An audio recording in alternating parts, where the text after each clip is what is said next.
Good afternoon, everyone, and welcome back. We'll call the meeting to order for the afternoon of August 6, 2019.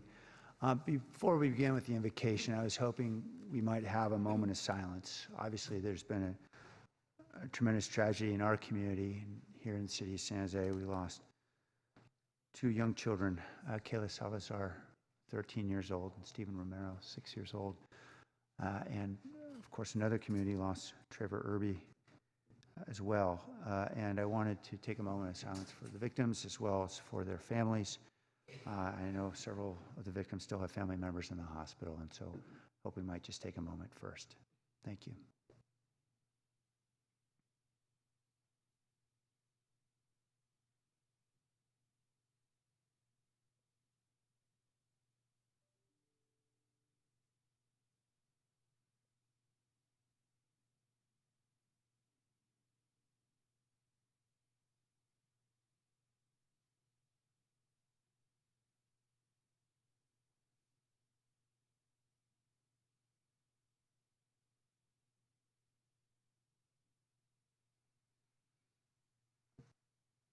Thank you.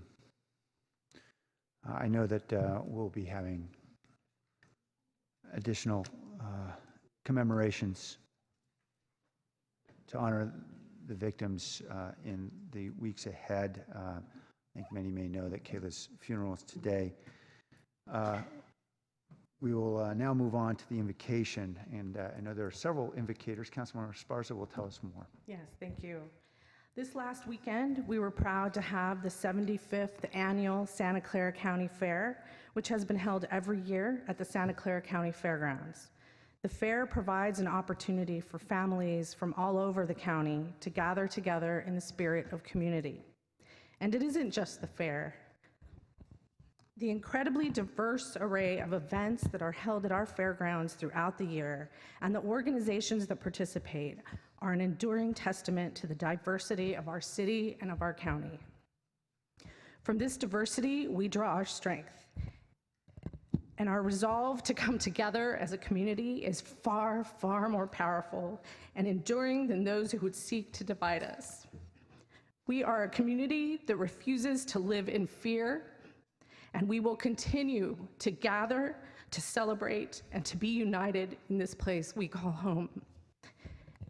And we are not a community that gives into despair when tragedy strikes, but rather a community that believes in hope and in doing the hard work necessary to build a better world for our families and our children.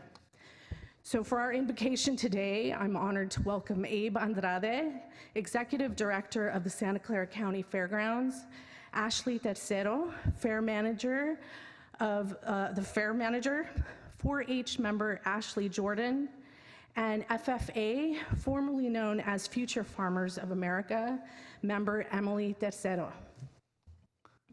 Hey, welcome. Why don't we have you come around and you'll speak into the mic so you can speak to the audience. Sorry, we do that to trick people. Good afternoon, Honorable Mayor and members of the City Council, and thank you, Council Member Esparza, for the invitation to be here this afternoon. I'm Abraham Andrade, Executive Director of the Santa Clara County Fairgrounds Management Corporation, a nonprofit organization charged with overseeing the care of and the marketing of the Santa Clara County Fairgrounds. The fairgrounds have been a staple of the Santa Clara County scene since the initial purchase of 97 acres for $35,000 in 1940. A purchase that was initiated by the joint partnership of the San Jose Chamber of Commerce and the County of Santa Clara.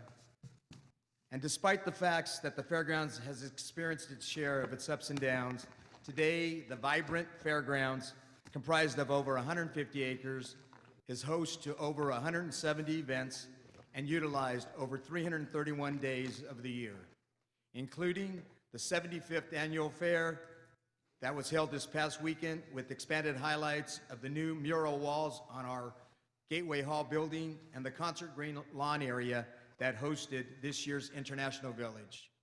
We host a variety of events throughout the year, including Circus Soleil's 6 weeks of performances, Jurassic Quest, a dinosaur and education experience, and Amazon's all-employee holiday party. Cultural celebrations include the Latino Cinco de Mayo and Dia de los Muertos, the Vietnamese Tet Festival, and the Indo-American Swadesh celebration and Diwali Festival, to name a few. The bubble runs, the blacklight runs, all include family fun for all ages to participate in. And our Plaza Arena continues to host a number of concerts throughout the year. And from big to smaller events, we host a number of quinceañeras and weddings, Girl Scout recruitment fair, and youth league football and cheerleading squad activities. Yes, we're busy hosting a number of great events for all to participate in. As we accommodate all the uses and activities as part of our mission, we follow the guiding principles of our Board of Supervisors in maintaining the fairgrounds for education, entertainment, amusement, cultural, and community activities for all. I invite all of you to come visit me at the Santa Clara County Fairgrounds and or to partake in one of our events throughout the year. Thank you. I'd like to now introduce our fair manager, Ashley Tesoro. Hi, I'm Ashley Tercero. I'm the fair manager. I'd like to introduce Ashley Jordan, a member of our 4-H Pleasant Acres Club. Ashley is also a state ambassador, which means she travels all over the state teaching about agriculture, as well as she's partnered with our county office to teach agriculture in the schools in this county. And next we have Emily Tercero, who is going into her senior year as a Sobrato FFA member. Emily has shown at the fair since she was 6 years old, from rabbits to steers. She usually shows market goats up and down the state, which she likes to share agriculture with all those people as well. Ashley Jordan is going to do the 4-H pledge for you guys, and then Emily Tercero is going to read the first paragraph of the FFA Creed. Hi everyone, I'd like to share the 4-H pledge with you. The 4-H pledge encompasses all of our core missions as the organization. So as a loyal 4-H member, I pledge my head to clearer thinking, my heart to greater loyalty, my hands to larger service, and my health for the better living of my club, my community, my country, and my world. The FFA Creed by E.M. Tiffany. I believe in the future of agriculture, with a faith born not of words but of deeds, achievements won by past and present generations of agriculturalists, in the promise of better days through better ways, even as the better things we now enjoy have come to us from the struggles of former years. Thank you. Thank you all.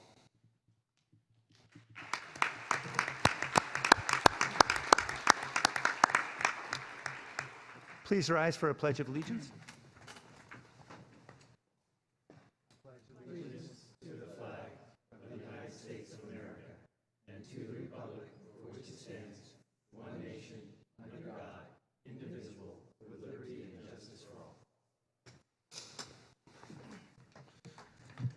Thank you.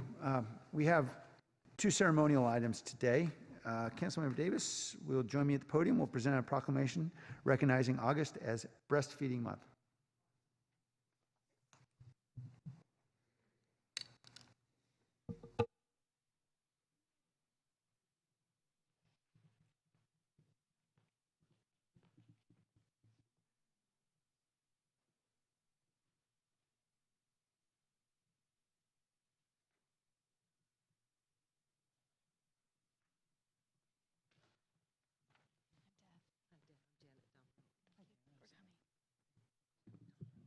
Good afternoon.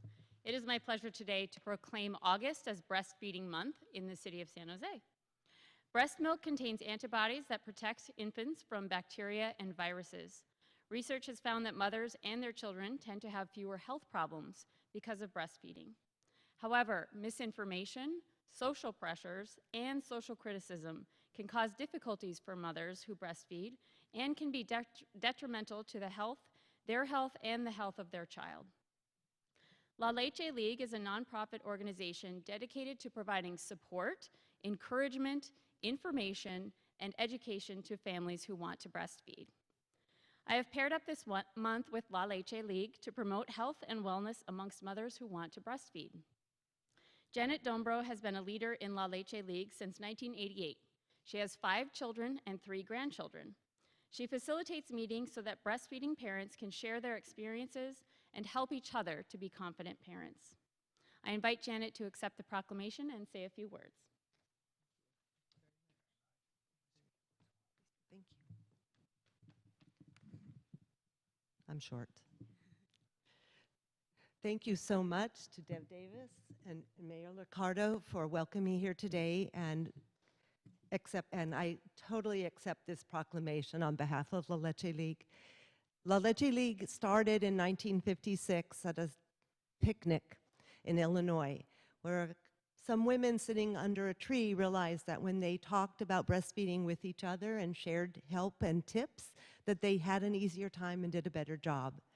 Since then, it has spread to over 80 countries and over 6,000 leaders. And leaders, we are all volunteers. I don't know the exact number, but I would guess that there are no more than 40 paid employees of La Leche League in the entire world.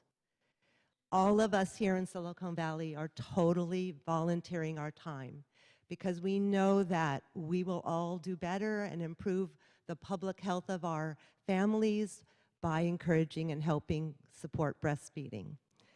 And to that end, I thank you very much for this award, a proclamation.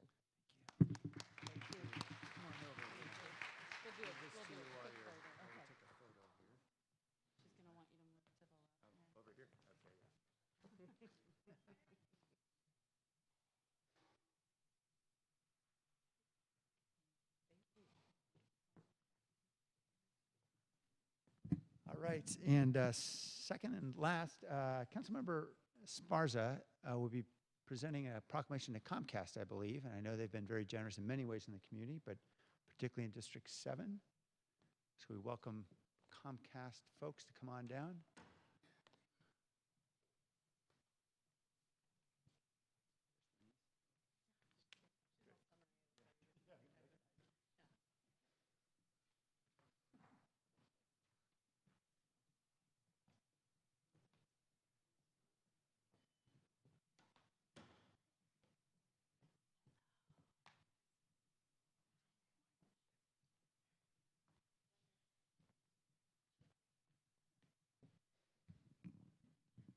I'm not tall.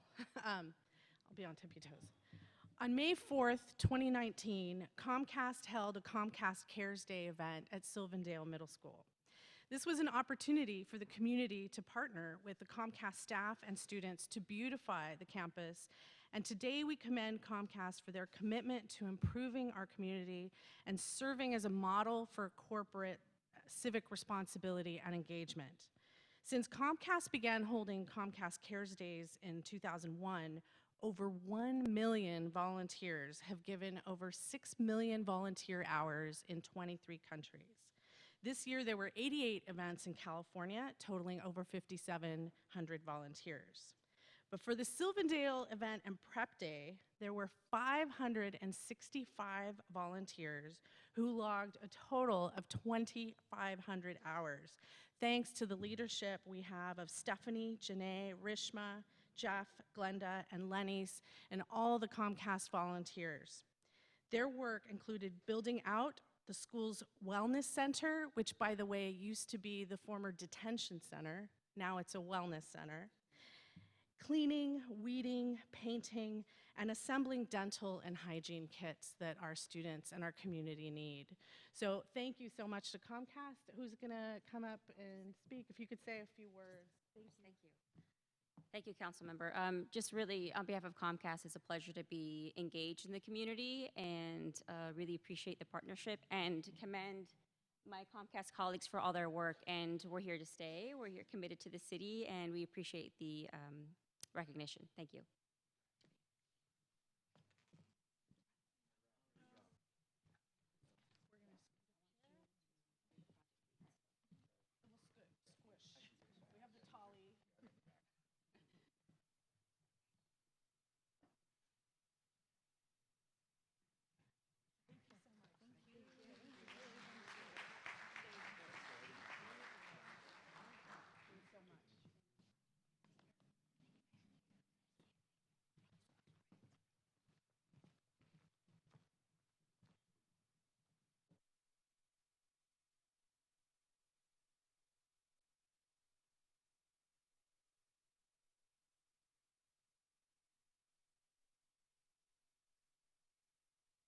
All right, we're on to orders of the day. Does anyone in the council have any changes to the printed agenda?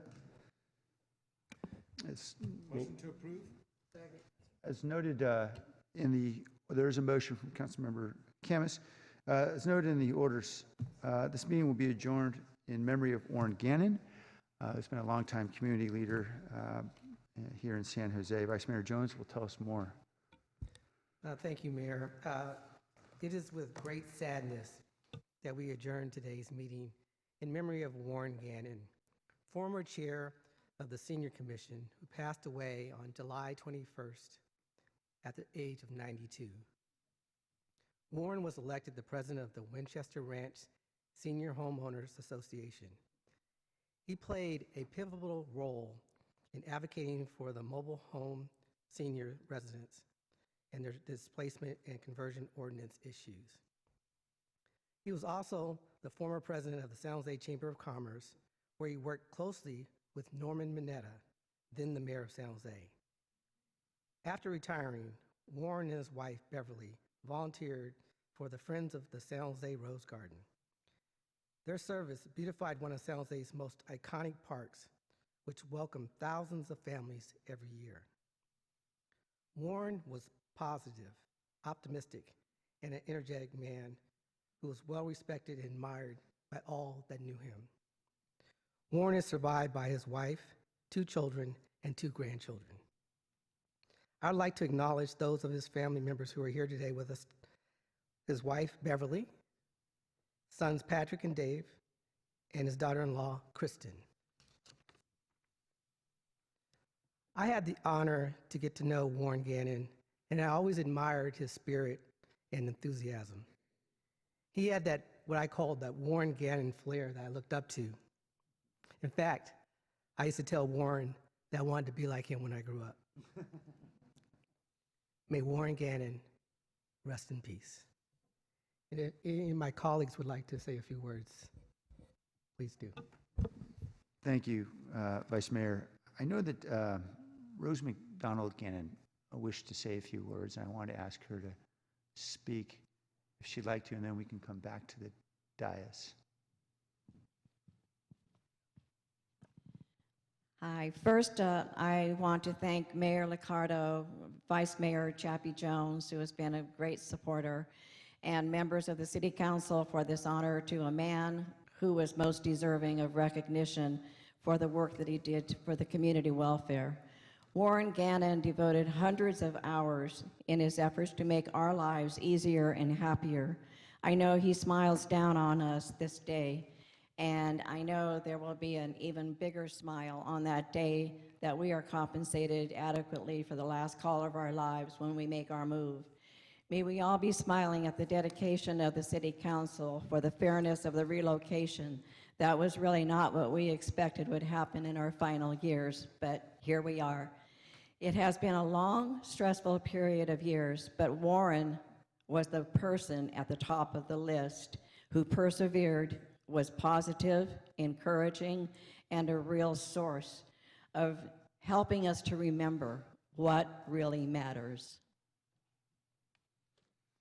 Thank you very much for those words. Councilmember Camus?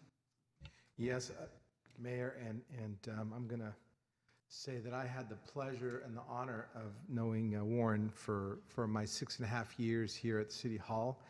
He was he was a member of the Senior Commission, and I've been the Senior Commission liaison for many years, and I could say that he worked with a lot of zeal and compassion, and for a man of his tenure, I mean, I thought he acted and worked as hard as a person my age, I have to say, and he did some great work. He was a great representative for our Senior Commission. He was steadfast advocate for affordable housing and transportation for our seniors. He was one of the founders of the San Jose for Seniors, a senior-friendly city. And I could say, as a council member, he was a lot of times we get conflict coming in the door, and people are at odds with each other, and sometimes you hate having these meetings. But with Warren, he seemed to put everyone at ease, and I think that he did a great job of talking about what actually mattered and try to bring people to compromise. And I think that I will always remember him. He was one of the community's great leaders, and it was a pleasure and an honor getting to work with him and know him. Thank you. Well, I want to thank all the family members for being here and for the many community members. It's a real reflection on Warren's impact on so many people that we've had so many folks, familiar faces actually, some from far away. I know Kent and Ruth Greathouse came from quite a long way away and reminded me that they're not here for me, they're here for Warren. It's for good reason. And what I remember is the shining characteristic of Warren. It was so wonderful about him. It just is enormous generosity, obviously incredibly generous with his time, generous with his energy and his spirit that he committed to the community and to the city, but always with such an uplifting spirit, and always, even in the moments of most intense advocacy, and he, like everyone, could be fervent. It was always with a smile, and that was always an act of generosity on his part to make sure that everyone around him knew that, hey, we're all in this for the right reasons. So I am grateful for all that Warren has done for us and for me as well. Okay, anything further? Thank you all. Let's vote on the motion.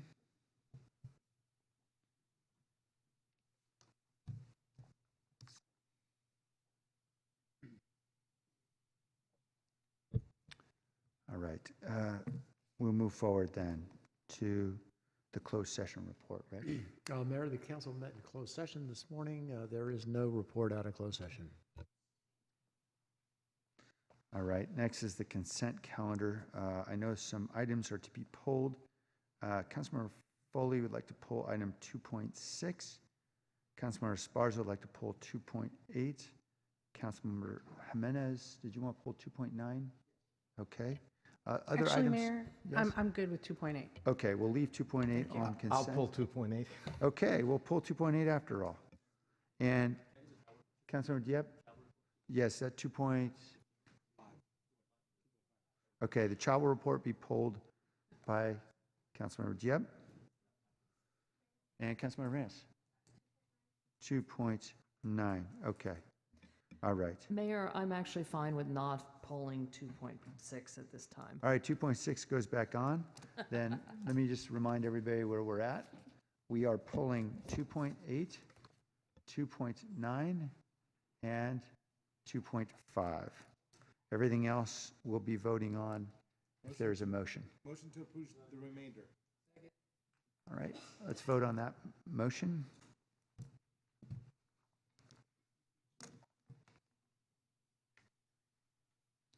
All right. Item 2.5 is the travel reports. Councilor, yep. Yes, thank you, Mayor. So at the last meeting, prior to our season finale, I left the council and then I got on a plane. I took a red eye to Boston. I spent a week in Boston, or Cambridge rather, at Harvard Business School with about 9 other people from San Jose. The Knight Foundation funded a trip to participate in Harvard's Young American Leaders Program. I spent a week there with 10 people from, I believe, 13 other cities across America, and we talked about leadership and U.S. competitiveness and how cities are at the forefront of that. It wasn't really a thing for elected officials per se, but it was about cities and our roles in, keeping America at the forefront of our competitiveness. So I learned a lot. I thank the Knight Foundation. I made some good relationships across the country and also with individuals from the public and private sector in San Jose. I look forward to applying what I learned moving forward. It really got me to rethink this whole council gig. So thanks. And I move to approve 2.5.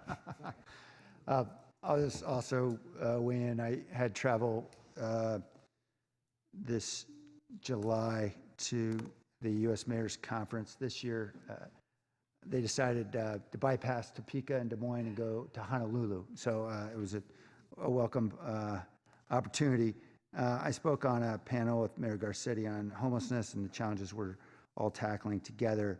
and also spoke on a panel on climate change and some of our efforts.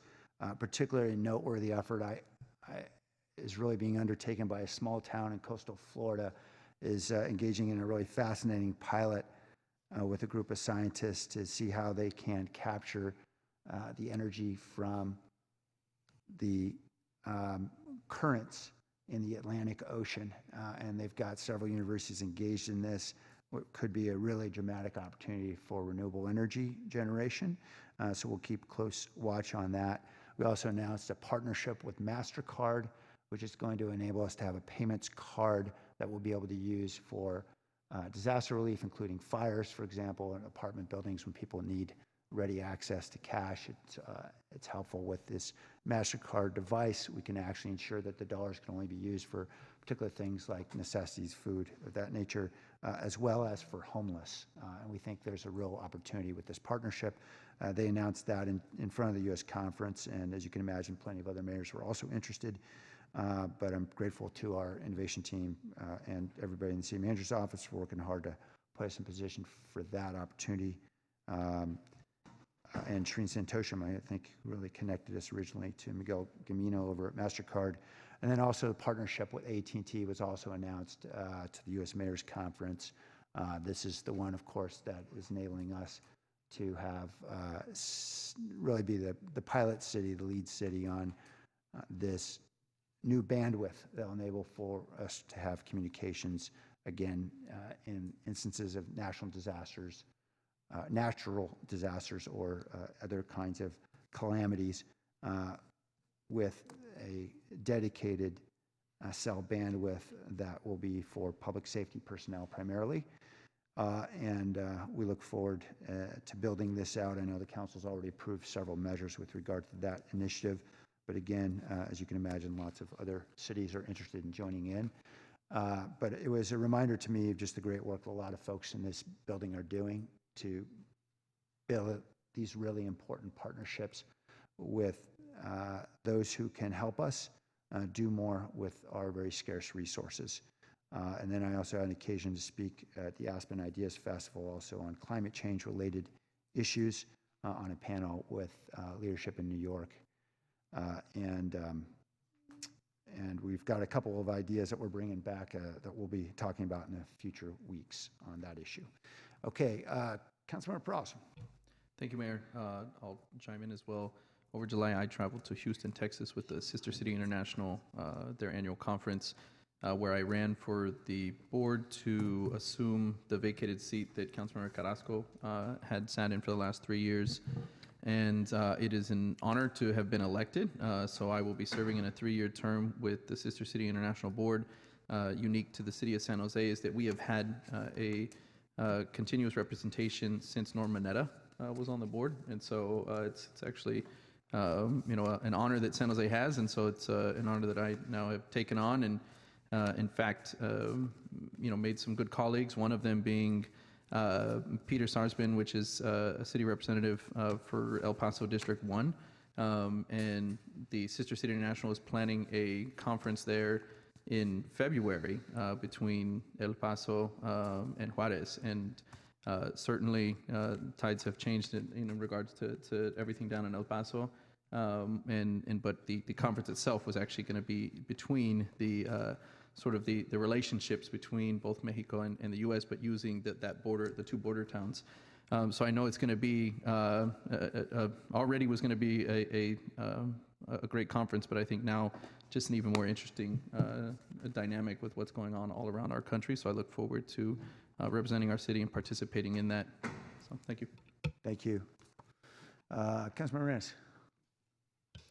Thank you. I wasn't thinking of speaking on this item, but I want to commend you, Councilmember Perales, for your leadership in Sister Cities International.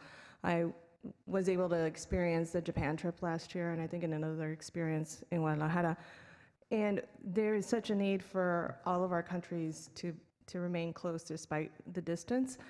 So I really appreciate, I know our times are already at a limit with all the things that we have to do, so I really appreciate that. And I just wanted to share that This year I went to Guadalajara for just summer vacation, and somebody asked me as a favor to go to the University of Guadalajara to see this flight simulator. And it's this new technology that is just cutting edge, because the simulator is for both helicopters and airplanes, and it manipulates in a way that other simulators don't.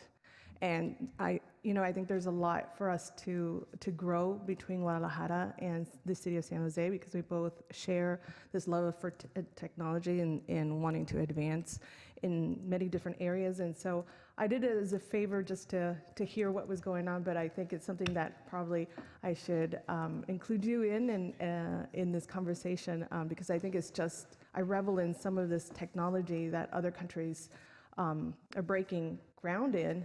And we should be able to also take advantage and grow those relationships.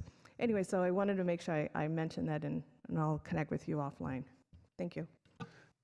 Tessa Woodmansee, I understand there were several cards that you had submitted. So why don't you speak first on this item, and then I'll recall the other items. Thank you.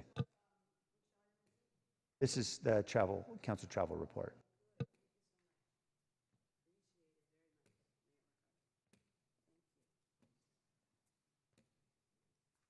Okay, travel. Yeah, that is the problem, is our traveling. We need to stop traveling.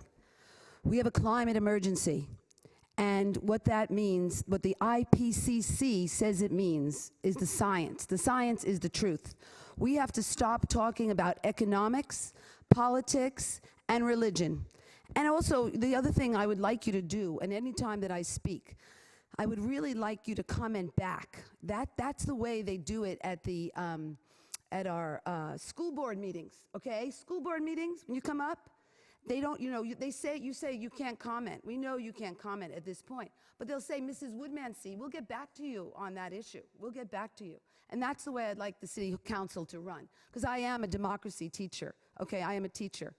And so you're not doing a good job in your democracy. You've been very, very bad in the democracy.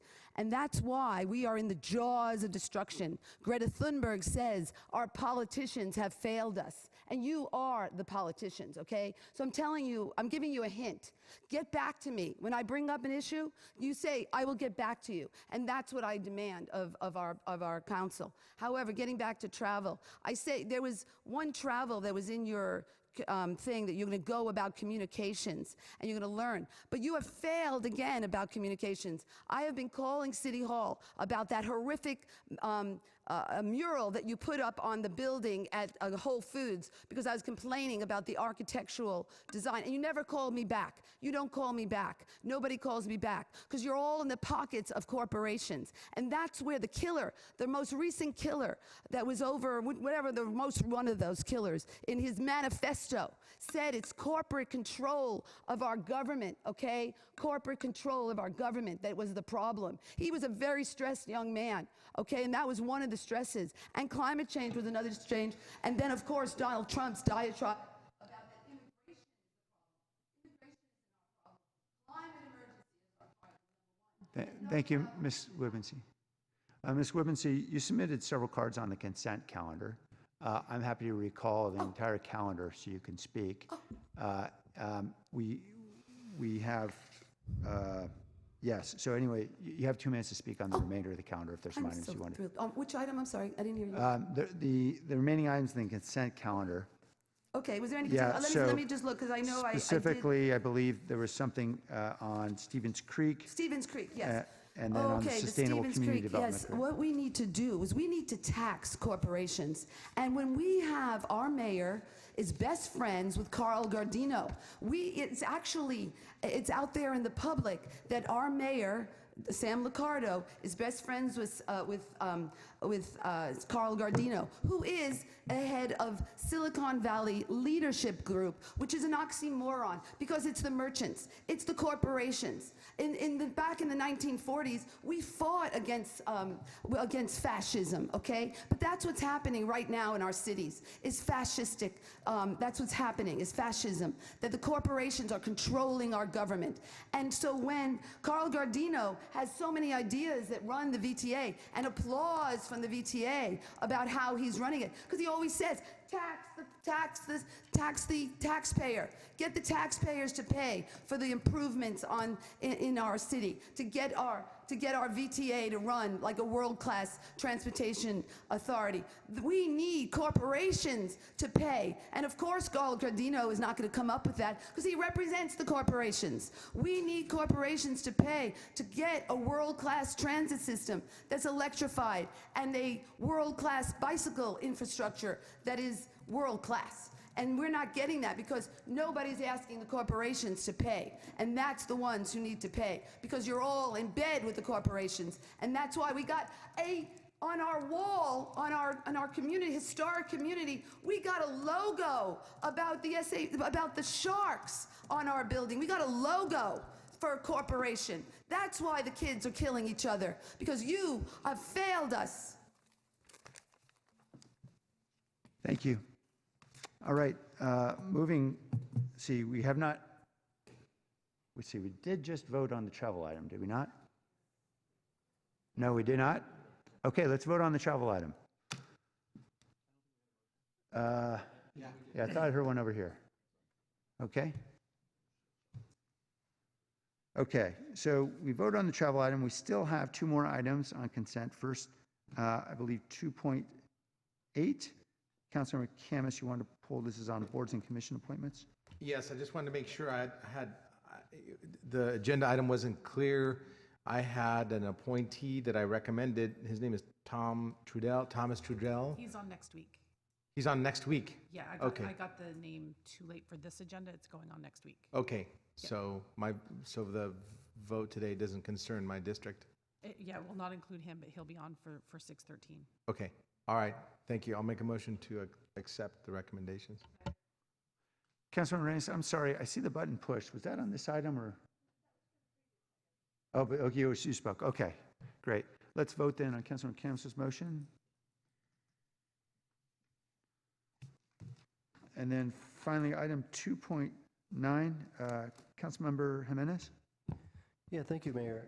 I do have a few questions, but let me just premise my comments by saying that my son received a Catholic education. My nieces and nephews have. My niece currently attends a Catholic school. So the questions I have nothing to do with the school in particular. It's just general questions as it relates to better understanding what the RFP, it was seeking to do and how it all works. And so, and I've asked some of these questions, and I think there's maybe still a little bit of clarification that probably needs to be had. But I guess one of the first questions I have is, I guess I'd like to better understand how the program works and why an RFP was necessary, because as I mentioned to you, Leah, it's my sense that any department, mayor's office, our office can bring in students at various times at our leisure, it seems.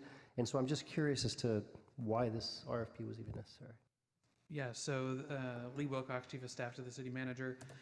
We do have flexibility as an organization, departments, council offices, and the mayor to bring in interns into the organization, be in high school, college. This is a little bit different. And so kind of the question of why an RFP is needed, I'll ask Rick to jump in and kind of explain that. Yeah, we had a couple years ago, there was a pilot program for this type of work-study internship. At that point, it was determined, we tried the pilot, and staff would consider putting out an RFP to have a competitive process for a long-term continuation of this program. One of the concerns, quite frankly, and you mentioned Catholic education, was any potential argument that there was a church-state issue. And so this was open to any and all schools. So it doesn't play favorites with any denomination or any kind of religious institution. And so this was clearly something that we did. And I would say, and I don't typically do this, but I will say the County of Santa Clara did the exact same thing. It is one of those, and other public agencies as well. So the RP process is just to make sure there is a competitive process, that it's all on the up and up, and that's why we're here. Okay, thank you. And I guess the other follow-up question to that is, so if, let's just assume, because I'm not intending to ask for a deferment, by the way, I'm just asking questions, but this moves forward, next week, next month, Eastside Union High School District, San Jose Unified, asked for a similar type of program. Would we need a new RFP? Or? Well, it wouldn't be part of this program. This is a specific work product, Correct. work study program. I don't know in terms of internships. We have internship programs in our office with law students from around the Bay Area, and we bring them in independent of that, but they don't necessarily get work study credit. This is a specific type of program, and it really depends on what you intend to, what kind of internship you'd intend. Right, okay. And then the other, so thank you, Rick. The other question I had was related to outreach. I know in the memo, there was some indication as to, put it on BidSync, sending out emails, and a few other things. I wonder if you can touch on that, and then I have a question. Yes, I absolutely can. So the RFP was uploaded onto the city's website and through BidSync.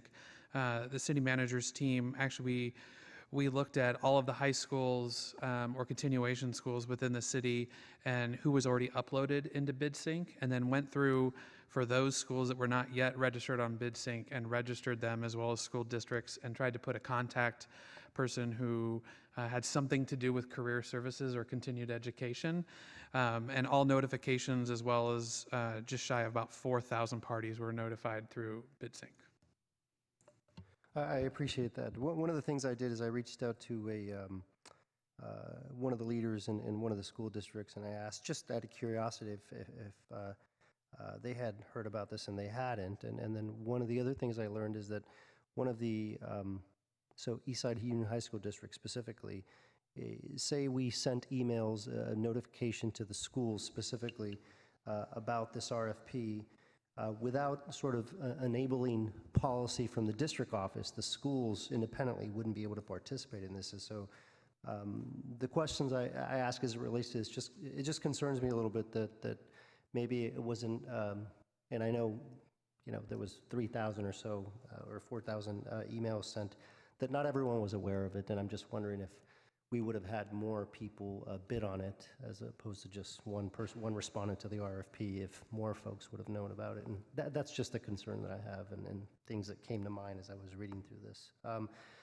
The other question I had was, as it relates to placement, I think the mayor's office, maybe during the pilot, took some students, and I think they might have been scattered through other departments. How is it determined which departments they're going to go to?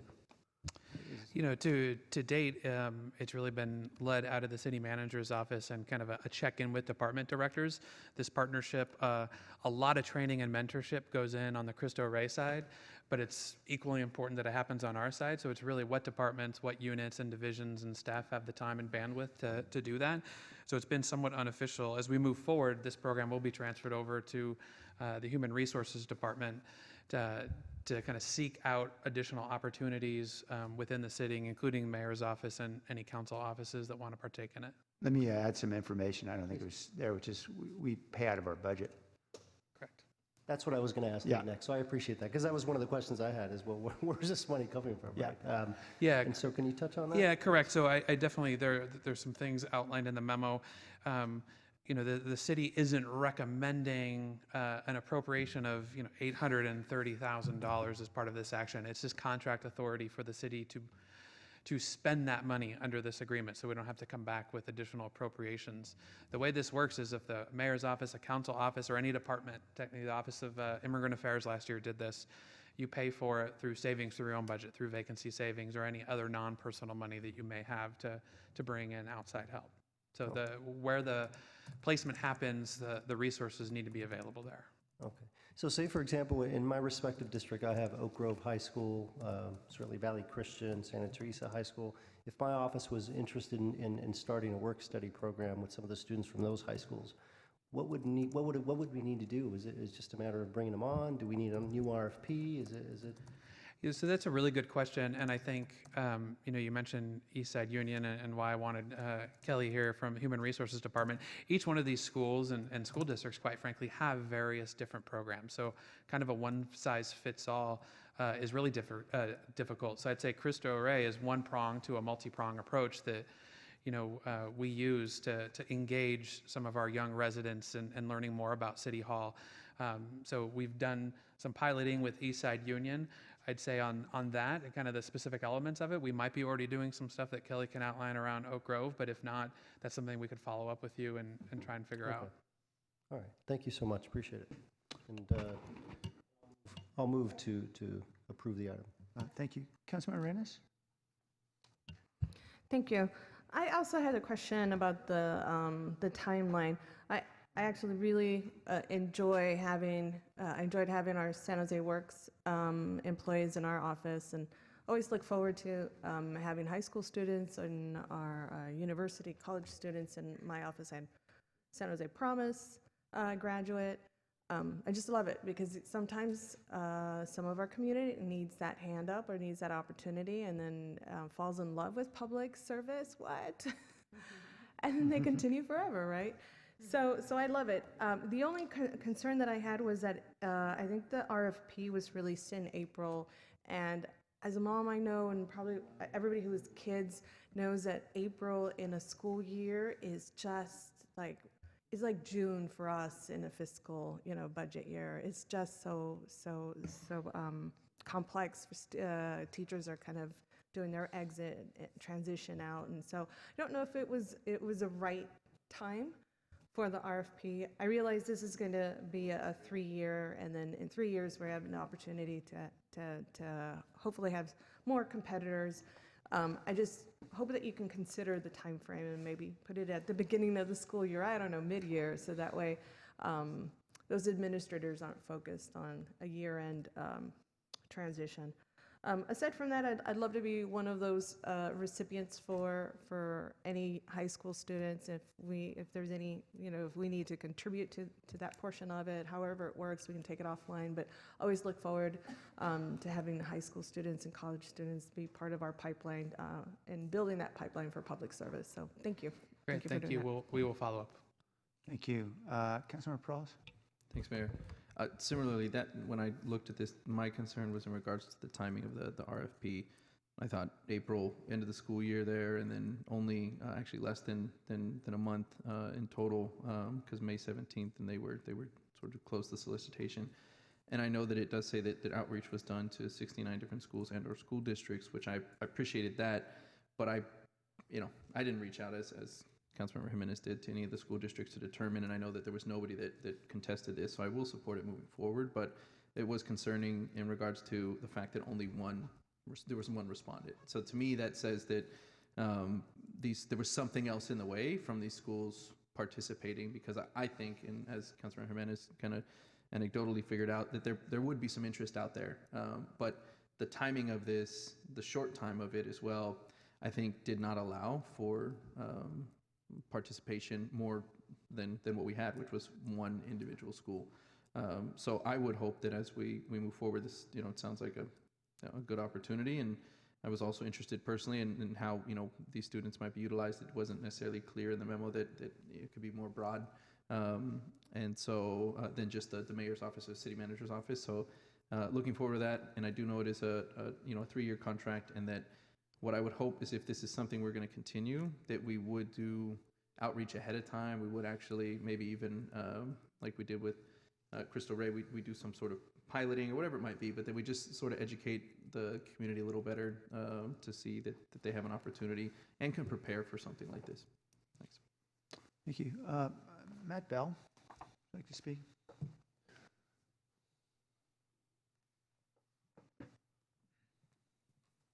Good afternoon. Thank you for your consideration of this agreement. Many of the council members, I think, are already aware of Cristo Rey, but I thought I'd just share a little bit of information about our school and program.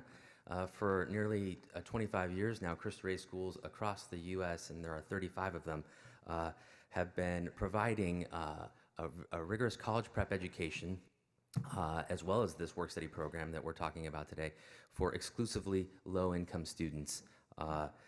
These students get to get a very low-cost education, and again, with the goal of the schools of helping these students achieve their dreams of earning a college degree. Why do we need schools and programs like this? Well, currently, approximately 14% of the bachelors for this demographic, is exclusively low-income, underserved community, are earning bachelor's degrees at about a rate of about 14% annually, compared to about 60% for the total population. So that is what Cristo Rey schools are addressing, getting these students to and through college so that they can come back here to Silicon Valley and compete for those jobs and help end this cycle of poverty that they and the families have found themselves in. So many companies and organizations participate in the program, nearly 100 in Silicon Valley, including the city of San Jose, the county of Santa Clara, and companies like Google and Cisco and HP and Deloitte and Ernst & Young and law firms across the spectrum providing great work experiences for our students.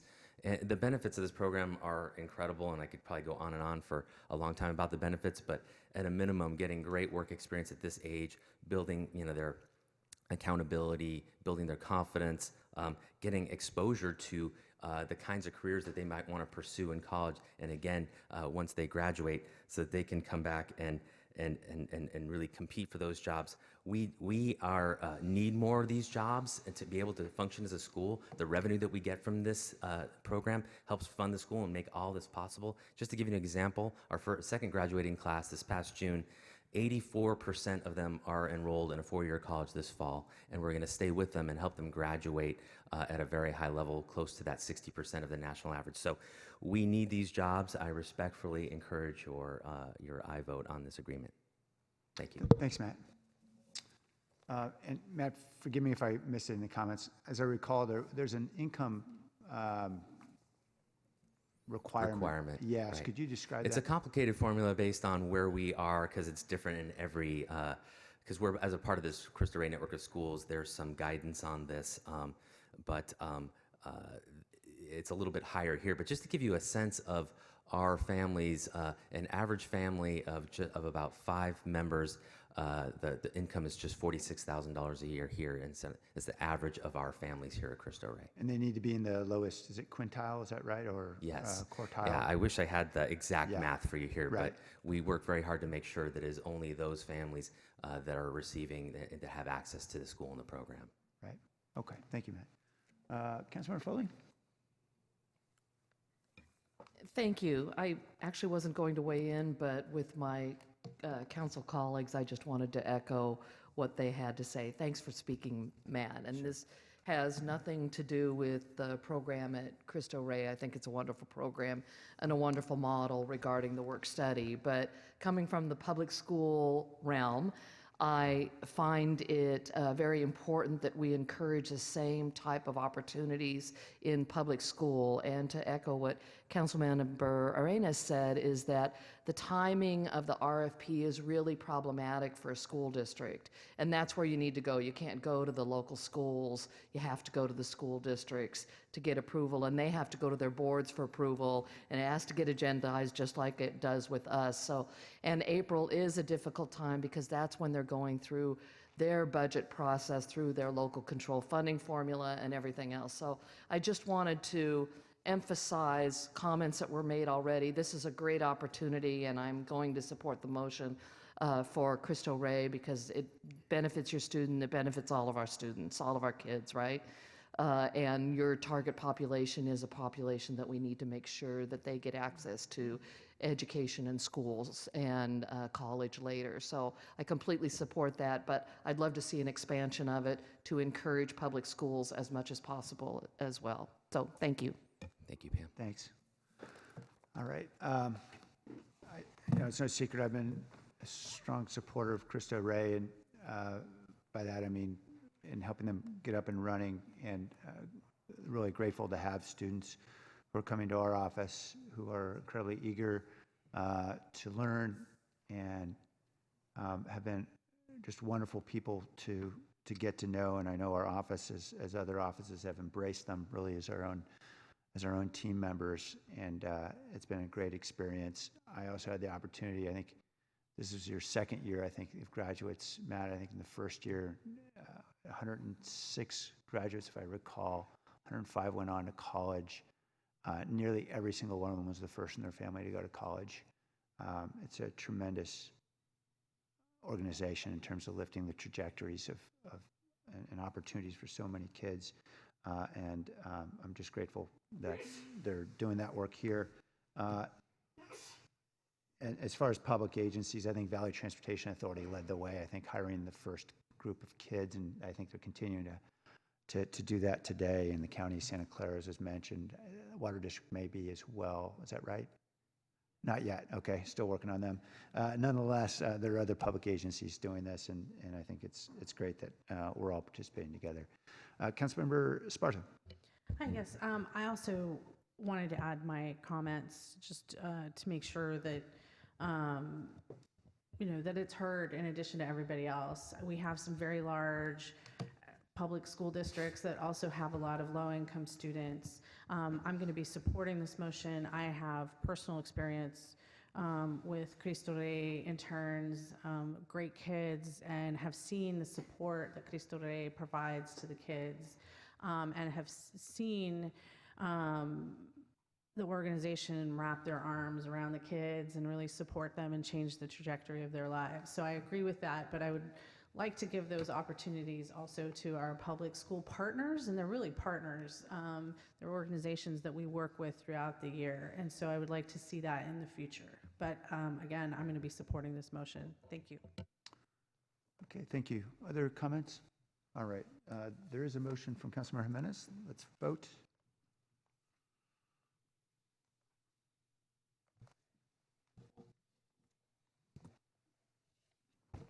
All right, moving forward now to the report of the city manager. Yeah, thank you, Mayor. Just wanted to give our staff a pat on the back as we kind of reflected back on June. We had a very busy June. Gloria tells me we brought forward 165 items for approval, and we're able to do that without a single council meeting going beyond 9 o'clock. So that's a better track record than in the past, and certainly appreciate the help of everyone up here and of course, the attorney's office and the clerk's office and everyone in the departments helping do that. And certainly that extended to today in terms of trying to put forward a manageable agenda so that we could all go out and enjoy a safe and fun National Night Out. Thank you. Thank you. The power of deferment. Okay. On to item 3.4, which is a public hearing on sanitary sewer service and use charge and storm sewer service charge. I had a couple questions on this item. I don't know if anybody from Finance, Julia. Okay, I'll just ask the general question, which is, as we look across the next three items, and I'm not suggesting the county doesn't earn every dollar that they get from us, but on the sanitary and storm sewer charges, they get 0.3% of the $188 million in fees. And then on the next item, the residential solid waste collection service charges, they get a full 1% of the $102 million in fees, taxes. And then on the next item, which is the property tax levy, they get 0.25%. And I'm assuming the function is the same in every case, right? They're just putting the levy on the roll and then collecting the money. Am I wrong? Well, it's a little different. For the GOs, it is actually a levy. It's a rate per assessed value on each piece of property. But for the solid waste, the storm, and the sewer, it actually goes on by an APN by APN number. So it's more labor intensive for the county to do that. But we have had some discussions internally with the budget office about looking at all of the fees that the county charges us for the things that we put on the property tax roll, and trying to kind of go back and look at that and see if there are maybe ways we could maybe negotiate some of those. Okay. I Going assume forward. there's historic reasons that probably none Yes. of us have anything to do with about why the numbers got to where they are. Yes, there are. There are a lot of Okay. historic reasons. But there's no state statute that dictates this. This is just sort of how we arrange things. I don't think so. I think it's negotiated between us and the county over a long period of time. Okay. There may be state statute vis-a-vis property taxes generally, Right, but right. not with respect to all the add-ons. Right. Okay. Well, good luck with that. And then as we look at this item compared to the next item, it looks like we have about 50,000 more parcel owners paying sanitary and sewer and storm sewer charges than we do having paying garbage service. Yes, Give me an that idea would why be- the discrepancy? That would make sense because the garbage is only residential. Ah, And okay. the sewer is basically all taxable properties. It wouldn't include the government properties, but all the. So commercial properties don't have to pay storm or sewer? Or, no, it's the other way around. Garbage. The garbage, they don't have Right, to pay. they're billed by the vendor. They have a commercial account. They have direct accounts. I get it now. Okay, perfect. Thank you for clarifying all that. All right, is there a motion on 3.4? Motion to approve. Let's vote.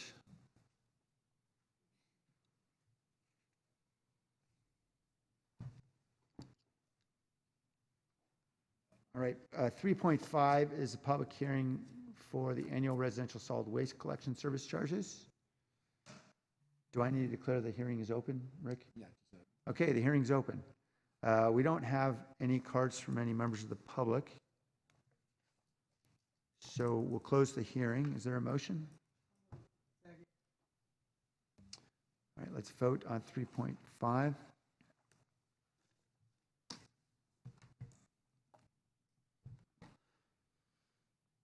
And then 3.6 is a property tax levy for general obligation bonds.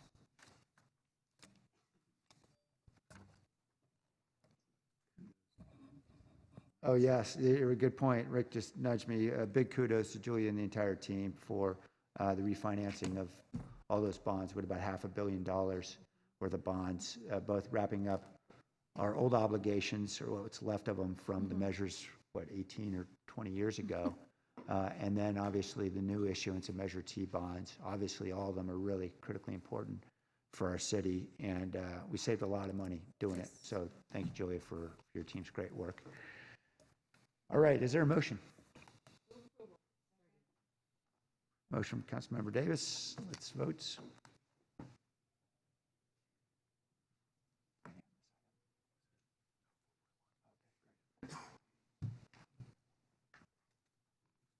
Okay, thank you. On to 4.1, which is the private development workforce standards. Matt, Kim, and team are here. We have a presentation.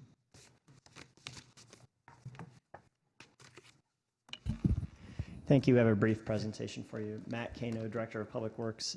Here with me, Kim Walsh, Deputy City Manager, Chris Burton, Deputy Director of Economic Development, and Chris Hickey, Division Manager with Public Works. And before I forget, I'd like to thank Rick Doyle and his team. The City Attorney's Office did a tremendous amount of work to help us get here today. Just as a little bit of background, on April 3rd, 2018, we received Mayor and City Council direction to work on 4 items. The first is a capital bond measure, which was voted on and approved by the voters in November 2018, Measure T. The second was best value contracting. We received permission from the voters of San Jose to implement best value contracting as part of Measure S last fall, and we'll be coming forward with all the municipal code changes to put that into effect later this month. We received direction on project labor agreements. That was brought to council late last year, and this past spring we were able to finalize an agreement with the Santa Clara and San Benito Building Trades Council and the affiliated unions, and we've begun to put out procurements with project labor agreements as requirements in those procurements, and those will start coming forward as actual construction projects in the very near future. And the fourth item was private development workforce standards. And on June 25th, we were 2 months ago now, we were in front of you with the first part of those private development workforce standards, where we implemented the initial municipal code changes and made prevailing wage a requirement during certain projects when a subsidy is provided by the city on private development. However, we at that time did not recommend or did not have ready the implementation of the other 3 private workforce requirements: local hire, targeted hire, and apprenticeship standards. So those are now in front of you as being recommended as part of the ordinance, so that moving forward, any project that is deemed a subsidy and per the rules of the ordinance could have these standards applied.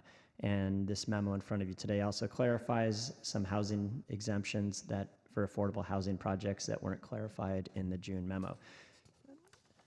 Our next steps are really to request your approval of this memorandum and ordinance today. And this ordinance effectively replaces the ordinance that was approved on June 25th, and of course adds those additional standards to it.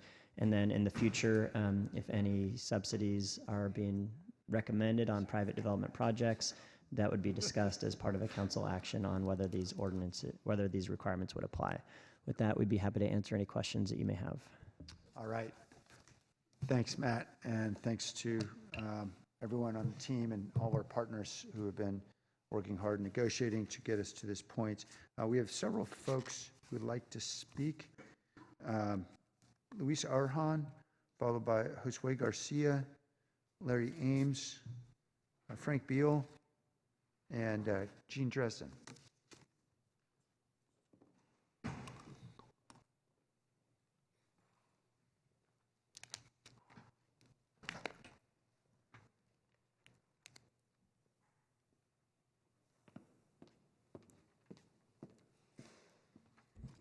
Good afternoon, Mayor, City Council. Louise Auerhahn, Director of Economic and Workforce Policy at Working Partnerships USA. I've spent the past 5.5 years focused on workforce development in the construction industry in San Jose. And what I've seen is that this is a two-tier industry. There are construction jobs that are career pathway, middle wage, enable people to support a family, have a home, live here in San Jose, and there are low-road jobs that are working poor, that suffer wage theft, that suffer gross health and safety violations. This ordinance is a big step in the direction of encouraging that high road model, of encouraging responsible developers and contractors who invest in the community, invest in the workforce, invest in providing career pathways for our local residents and for our youth. And I really support and commend the council for taking this step. We hope to see these standards applied to any subsidies or incentives that go forward in the future so that we can really grow our own local workforce and provide these good opportunities for more San Jose residents. Thank you. Thank you. Welcome, Ms. Way. Good afternoon, Mayor and City Council members. My name is Josue Garcia, the Director for the Santa Clara County Residents for Responsible Development, and I'm here encouraging you to adopt this policy. As it's been stated, it will create a level playing field for contractors, but also it will employ local workers for sure and give opportunity for apprentices and at-risk youth and other groups. In addition, the policy will prevent contractors from exploiting workers, which is a big need right now. Construction is big right now, but as construction is big, so is the exploitation of workers. So this policy will help for sure. And then with the hopes that you don't exempt any future projects, we think that it will open the door for exploitation and bringing people from out of the area.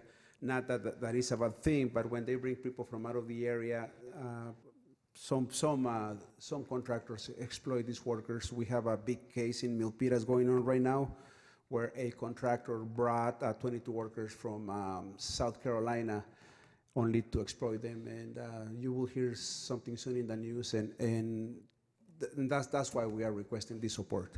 Thank you so much. Thank you. Welcome, Larry.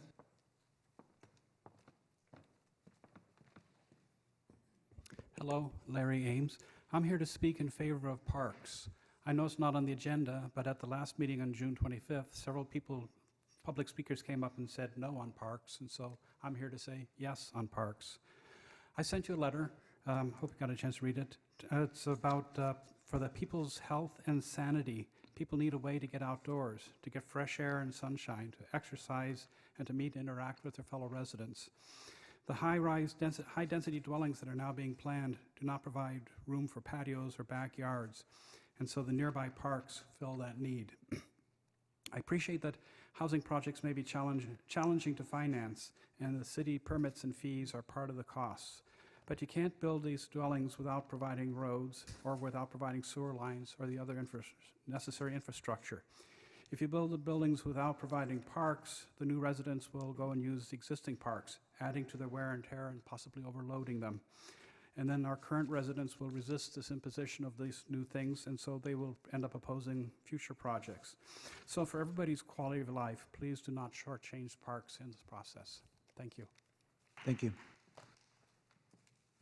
Welcome, Mr. Bell. Good afternoon. Frank Beal, Council Representative from the Santa Clara and San Benito Counties Building and Construction Trades Council. I'm speaking today for David Beeney, who is our Executive Director, who is unable to attend this meeting. We continue our support for the concept that if private projects receive public subsidies, they should be required to pay prevailing wage. We thank the mayor, the council, administration for moving this project forward, this policy forward, and we'll continue to monitor and support it as it's implemented. Thank you very much for your time. Thank you, sir. And Jean Dresden?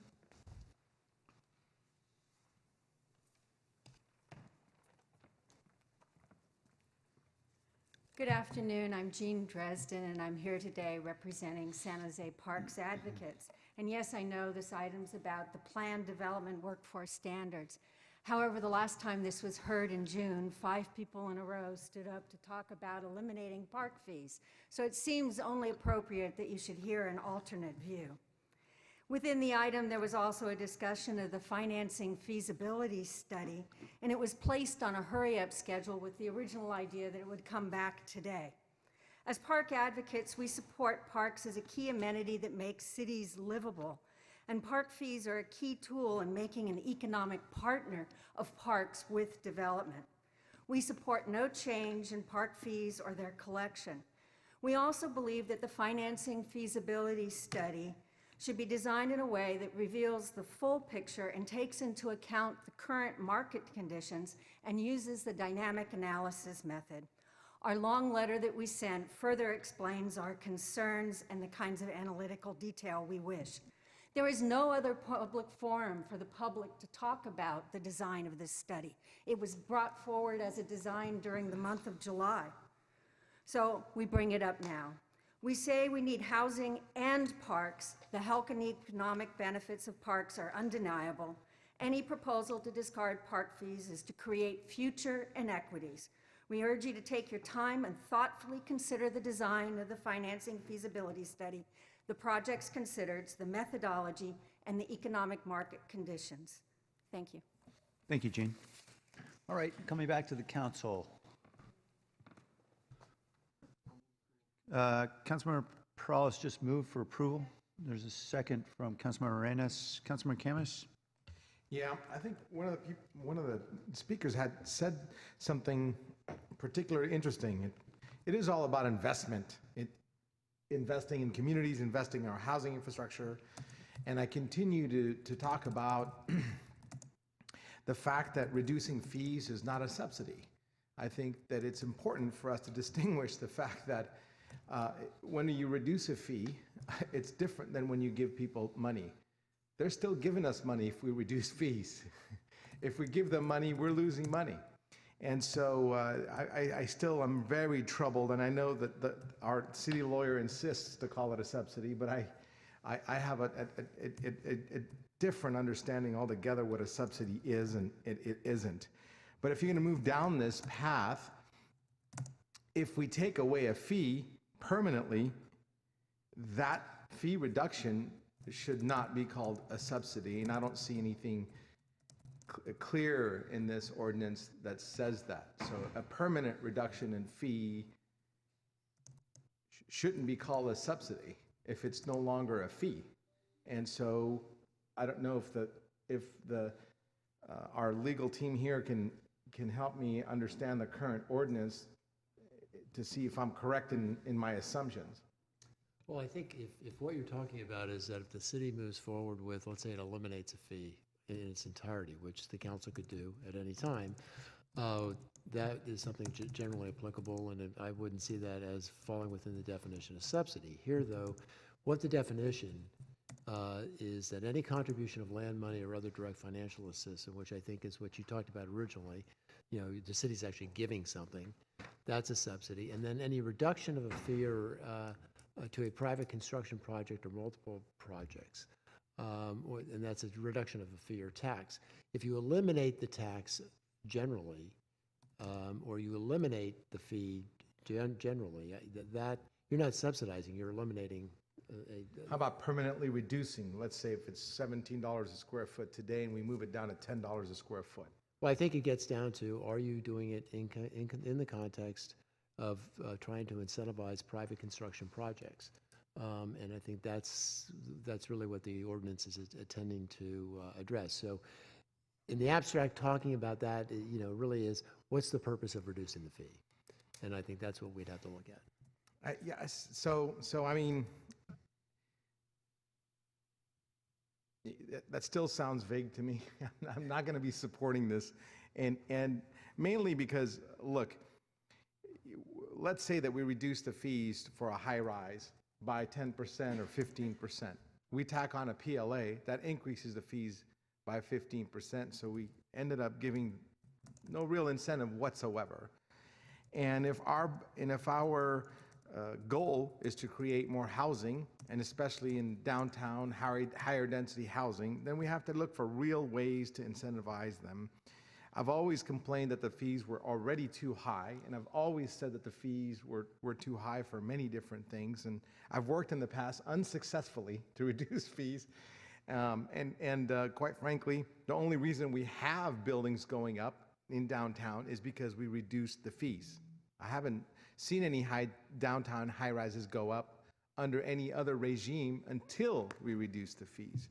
And so, is there a way that we could put in this ordinance, if there's an amendment, a friendly amendment, that if we permanently reduce a fee, that it would not, the permanent reduction of that fee would not be considered a subsidy? Well, I don't think that's necessary, because it doesn't fall within the definition. I mean, I think, again, if we're talking about the definition as it exists, and I'm looking at page 4 of the ordinance, 1410-100B. So any reduction of any fee or tax applicable to a single private construction project or multiple private construction projects. So we're talking about construction projects. Generally, so it wouldn't apply, and I don't think that's necessary.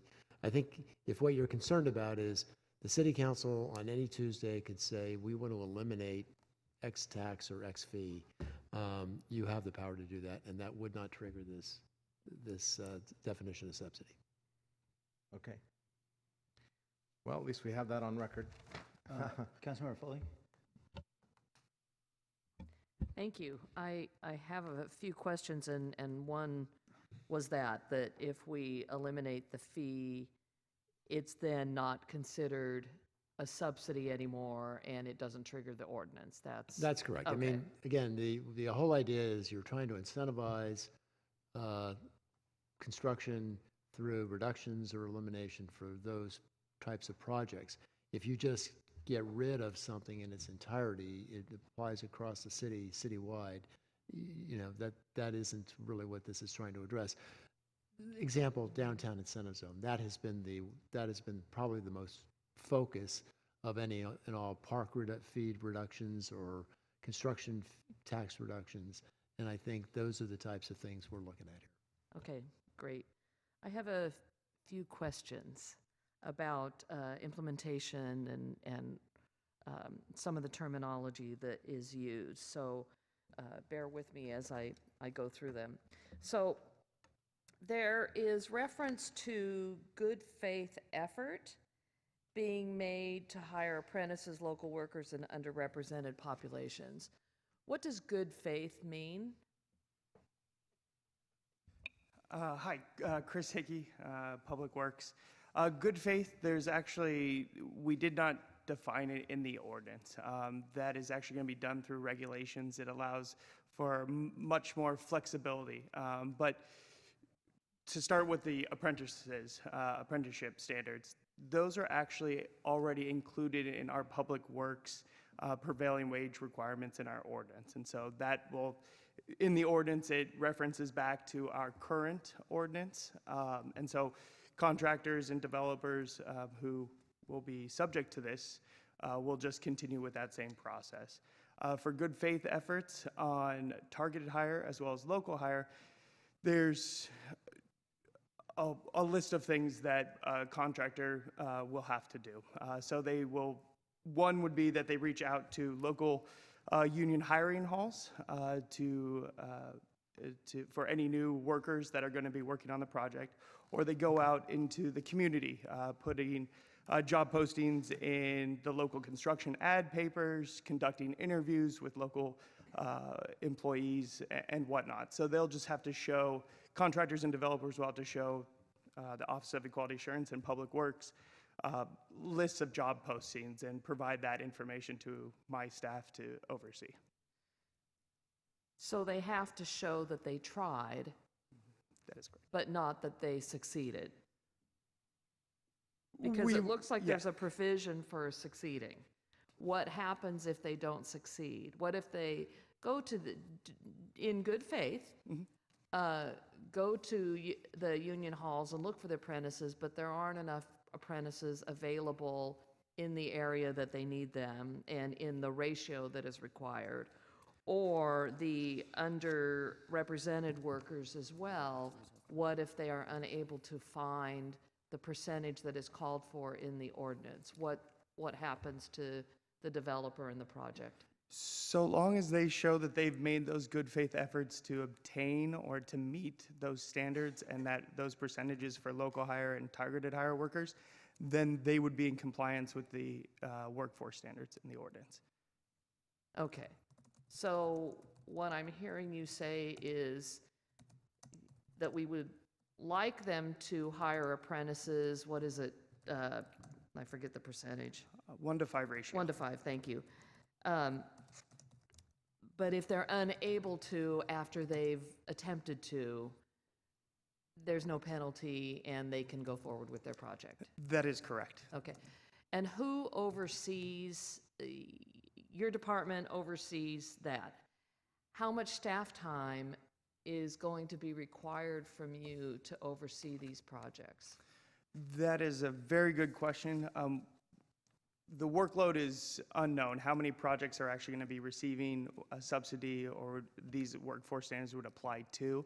But given our current workload, it's about a half of a full-time position for each one of those projects is a rough estimate, mostly based on the number of workers, the amount of workers, and the different types of classifications that will be, for example, building a high-rise.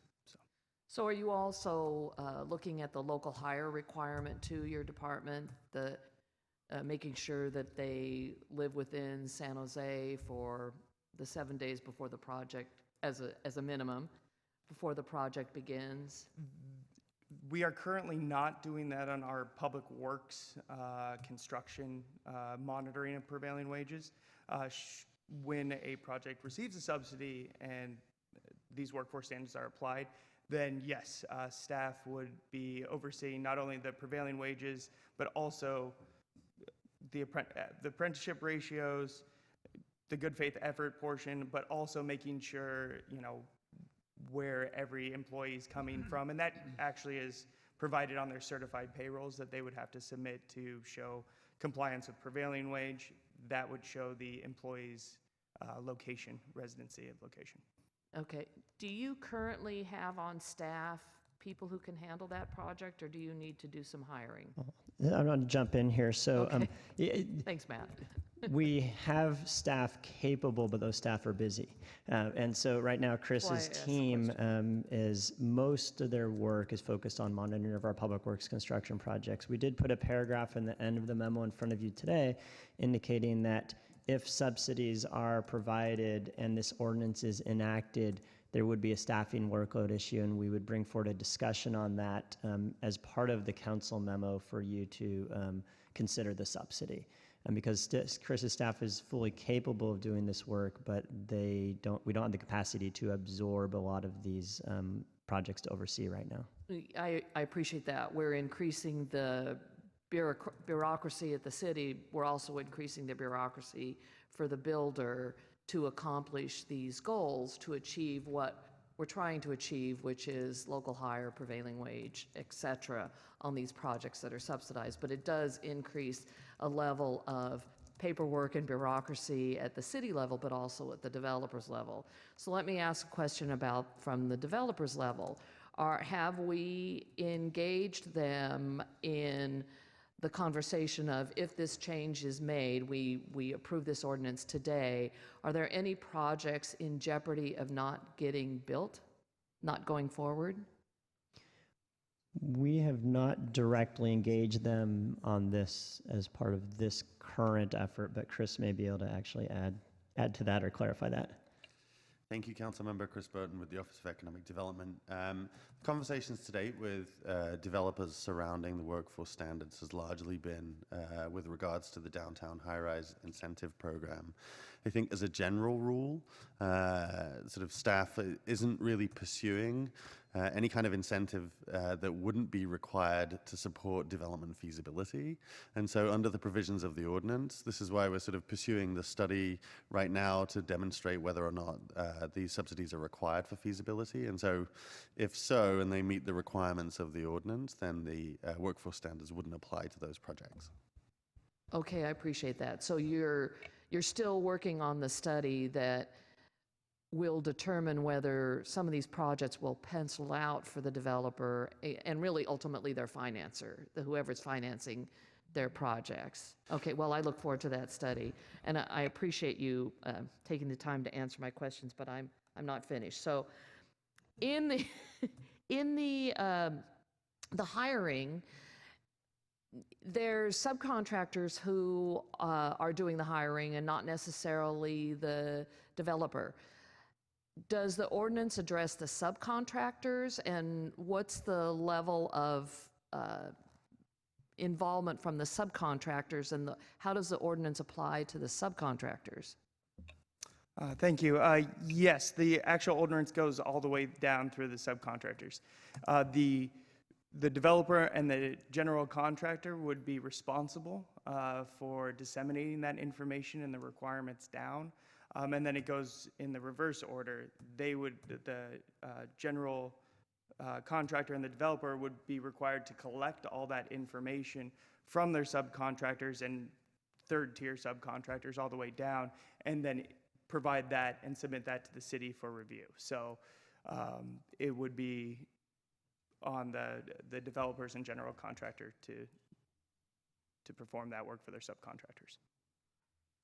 Okay. So they'll have to figure out how to implement that so that they're not double counting or not counting. I mean, that's on their side to try and figure that out. That's correct. I'm not saying it shouldn't be. I'm just trying to understand the law. No, that happens on our public works construction projects. Currently, should we get into a contract with a general contractor to build a park, we only have the contractual agreement with the general contractor. It's upon them to disseminate that information and also provide the city with the requirements of all their subcontractors as well. So. Okay. All right. Let me make sure I got all my questions. I think that's it. I really do look forward to the report that's coming later, the high-rise development incentive program, or to see how that flushes out. But much of what is in this proposed ordinance I find acceptable. I am glad to hear that if a tax is eliminated or a fee eliminated, that does not trigger the subsidy. That was a concern that I had. But really, if the developer is getting a public benefit by us, then they're conforming to prevailing wage and the other requirements of this. So thank you very much. I appreciate you taking the time to answer my questions. Councilmember Davis.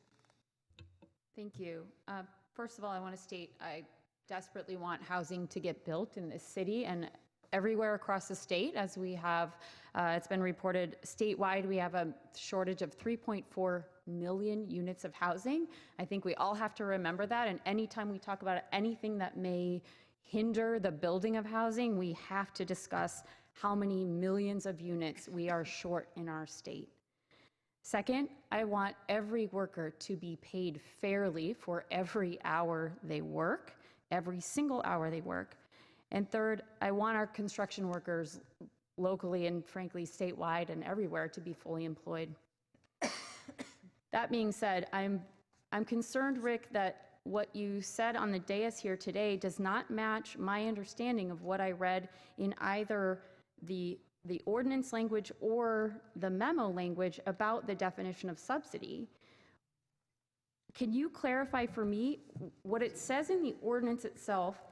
The city's reduction, permanent suspension, or exemption of any fee or tax applicable to a single private construction project or to multiple private construction projects. Correct. And would be included. How does that differ from an elimination of a fee? Because an elimination is totally eliminating the fee or the tax, as opposed to a reduction in the fee, suspending it, even if it's permanent suspension, that's different.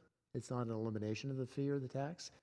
And the, what's the last word? Oh, exemption, which would be a targeted exemption. So, I mean, the words have meaning, and elimination stands on its own. So if the city council, in its legislative discretion, determines it wants to eliminate a fee or a tax, this does not apply. I think that then we should specify that an elimination of a fee does not apply in this case. I think we need to be proactive in saying that here, because I'm concerned that someone will say, well, a reduction to 0 is still a reduction. Well, it's a reduction, and a reduction would be no. And a reduction is no. included here. Well, reduction does not mean elimination.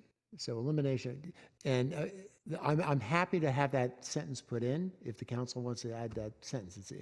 If that's the intent is not to take away the power of the city council to eliminate in its entirety a tax or a fee. It's just with respect to operating as a subsidy where there is a reduction, suspension, or exemption of the fee. So I'm looking and tracking the language. So I'm happy to add that sentence if the council wants clarity to that effect, and that maybe add that to the motion and we'll put that in. So I would like to ask the maker of the motion to make that addition. So I'm willing to ask a couple questions to staff to kind of determine if indeed, this is the clarity that we I guess we're seeking to get, and see why it wasn't clarified in the original ordinance. Like, why doesn't it exist, as Rick just pointed out today?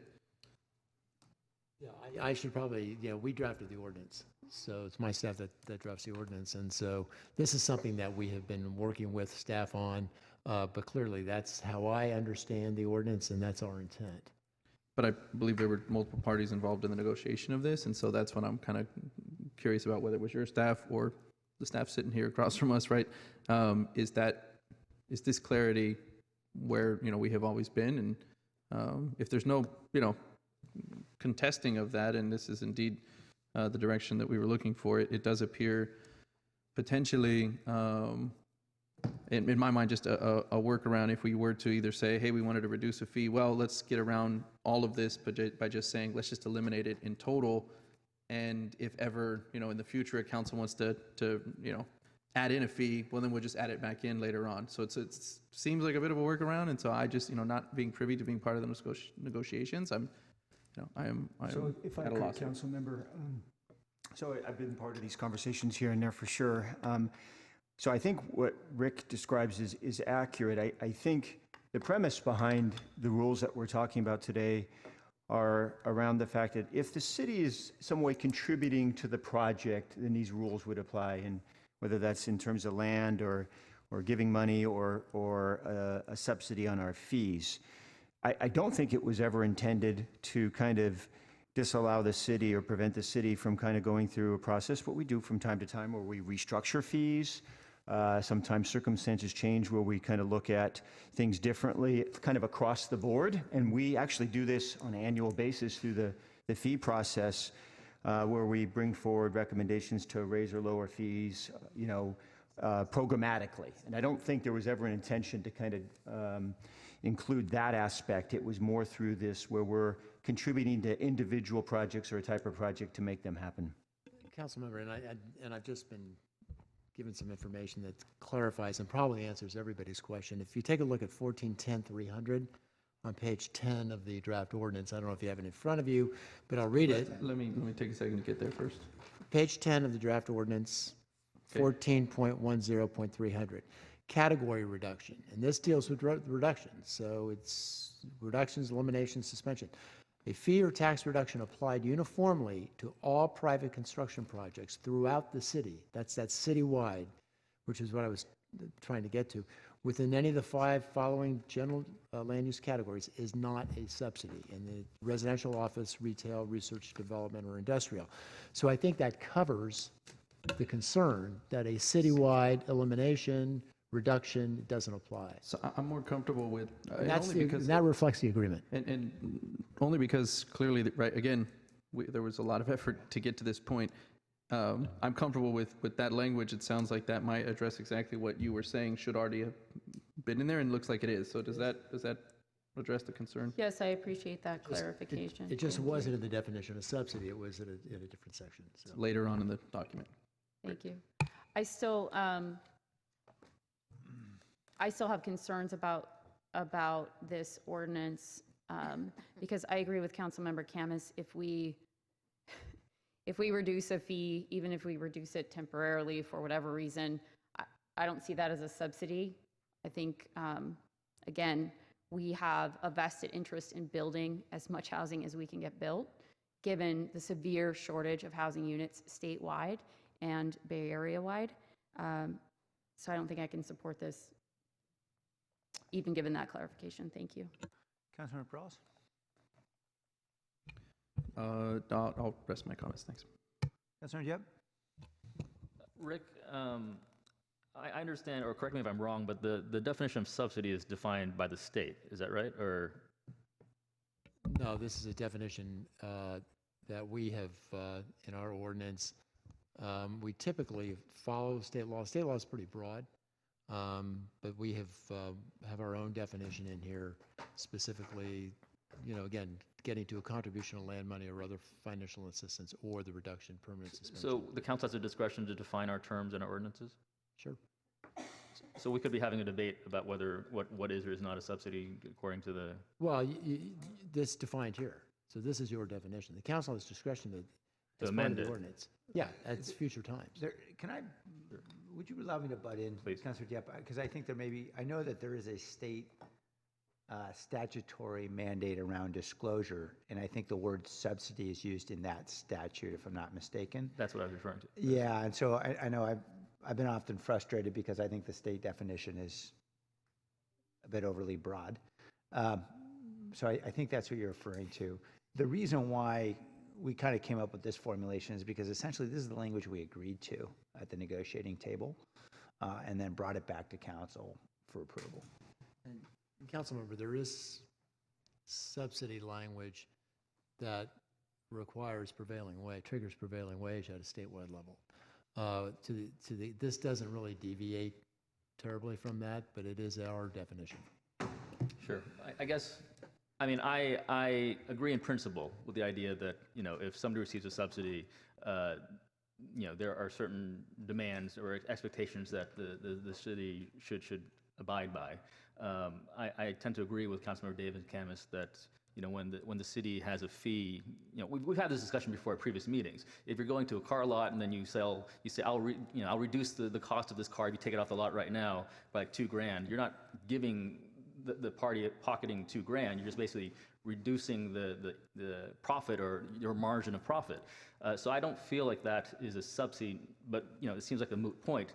Listening to Chris and Rick kind of unfurl this, I understand kind of the lever and the ability of the council. I guess my question or my concern would be, this will not apply if we eliminate the whole category of the fee completely. But I can foresee a future where we may just want to get through a bump in a recession or something. So suspending it or eliminating it, but then reinstating it, a year later because we've made a turnaround in the economy and we don't need, we can impose it again. How do you see that playing out? So I don't want to speculate, but if we suspend it for a year, you're saying that this gets triggered and prevailing wage and all that applies. But if the council just says, we're going to eliminate the whole category completely, but then, 2 years, 3 years later, we reinstate it, are we in some way circumventing this? I think that's what 1410-300 tries to address. Citywide fee or tax reduction applied uniformly, which includes suspension or elimination, quite frankly, that wouldn't trigger it. It's really getting to the issue of we're trying to incentivize projects, and I always point to the downtown because that seems to be where we always put the focus, but we've had a long experience with that, and that's what this really gets to. So given that, I think that's a very fine distinction that I understand and I am comfortable with. My only concern is the signal that we're sending out to the business community. A non-lawyer or a layperson might have the same questions that have been raised by Councilmember Camus or Davis, and if they're not confident in what we're doing here as a city, they may just hold back on investing, or even though it might pencil out, they're just not sure, they're not certain. So again, with what's on the table, with my understanding of it, I can live with it. But I do share some of the concerns, being floated around, because I do want to send a strong signal to the business community that, we're going to stick by what we say, and there's not going to be a gotcha in here somewhere. So I'll rest there. Councilor Diep, I appreciate your comments and those of many of my colleagues.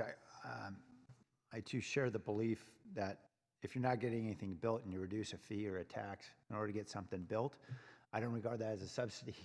That's a case of City Hall trying to get out of the way. And that's what we should be doing when we're not getting things built, and we need to get housing built, and we need to get other things built. So I also adhere to that basic principle. And I also adhere to the basic principle that everyone does need to get paid fairly and treated well on construction projects. The sentiment that I think underlies the way this was constructed, at least at the negotiating table, was, look, if we're in a recession and we're not getting anything built and we just have to eliminate, a fee across an entire category of commercial or residential or whatever, that's not a subsidy because we all recognize nothing's getting built. I think in the common parlance, we think of subsidy as sort of a particular favor for a particular builder or developer. And so that's why we're going through a bit of the song and dance around, well, if it's a subcategory of something within that general category, then the city just has to show that development's infeasible. And that's why we do the studies. So the study's going to come back, we hope, in a few weeks, and it'll tell us whether or not, I think in this case, high-rise residential construction is infeasible. And if it is, then we have a clear path. And if we don't, then we don't. And we let the facts tell us. The challenge, of course, is, as we're trying to figure this out, is we know that there are, this is a dynamic economy and things are changing all the time. We know it's been pretty bad in terms of costs for quite a while, but obviously this will require us to be nimble and try to figure this out as we're essentially experimenting with this approach. This is something quite new for us, and I think for probably for others around the bargaining table. Councilmember Pearls? Thanks, Mayor. So I let my comments rest, and then I decided to pick them back up again, even though I know we're all trying to get out of here in time for National Night Out. So I think that what is important, because it hasn't been said, is the importance of why we even have these fees. And thank you to the parks advocates that came out, because we are talking about fees for affordable housing, fees for our parks, construction conveyance, it's helping on our roads, our sidewalks. And we all recognize that these are things that great needs that we have, and that there is a balance, right, to strike in between. If we get zero development, then we get zero fees for any of these things. But if we eliminate these fees or reduce these fees, then we and our community is at a loss on these improvements that the fees actually go to. And additionally, right, that is our opportunity to manage.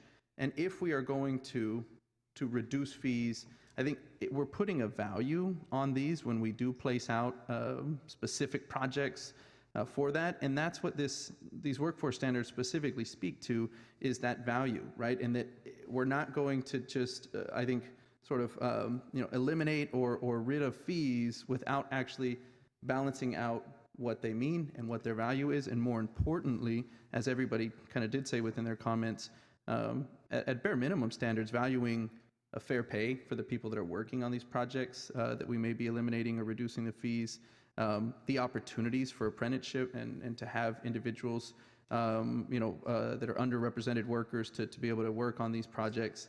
And so I think that's, it's just another part of the story, and yet I think we all are interested in certainly getting more housing definitely built. But at what cost is what's really important to me, and I think that this strikes a balance, and as the mayor pointed out, leaves an opportunity for an evaluation if indeed we feel that these fees are going to take away an opportunity from a developer to even take on a project. Councilmember Reyes. Thank you.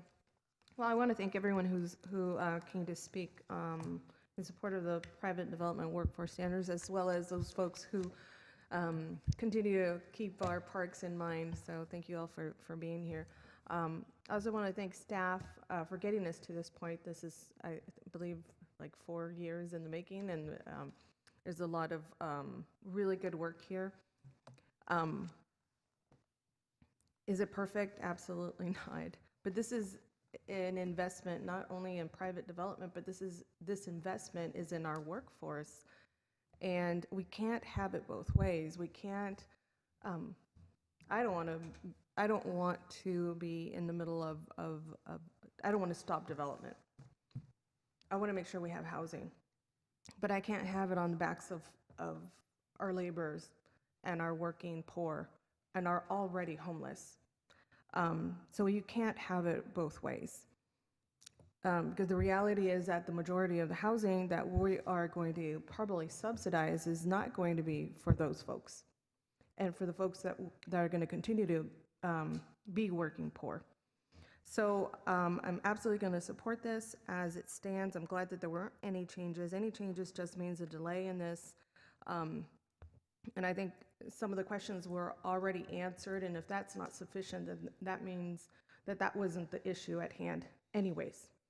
So thank you for your leadership. And I'm looking at staff and, of course, our mayor who led this discussion, and it has been a long path between everybody sitting at the table, and for honoring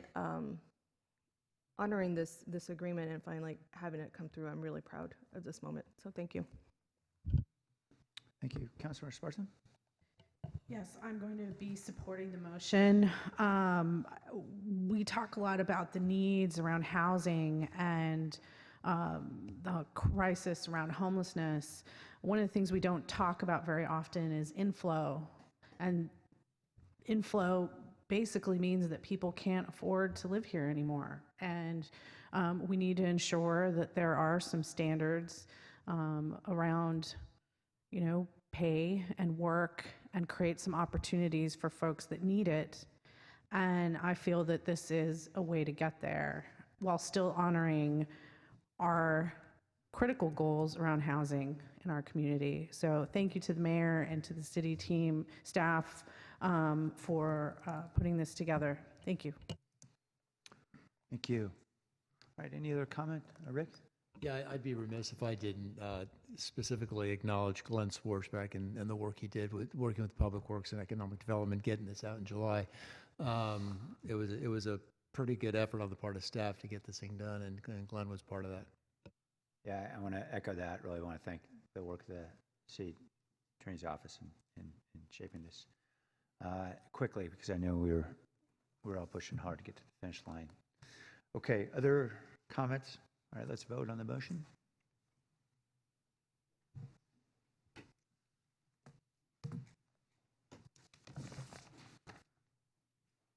All right, item 4.2, that motion passes. Item 4.2 is the council policy priority number 4, electronic billboards, approval of scope and timeline for request proposals for large format signage and billboards. And I suspect we have a presentation. Welcome, Blage.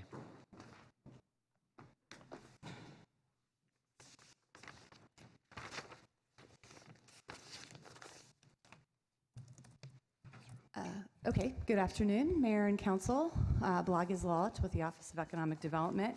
And I wanted to just make, I don't have a presentation, but just wanted to make a few opening comments and then take whatever questions you have on the item.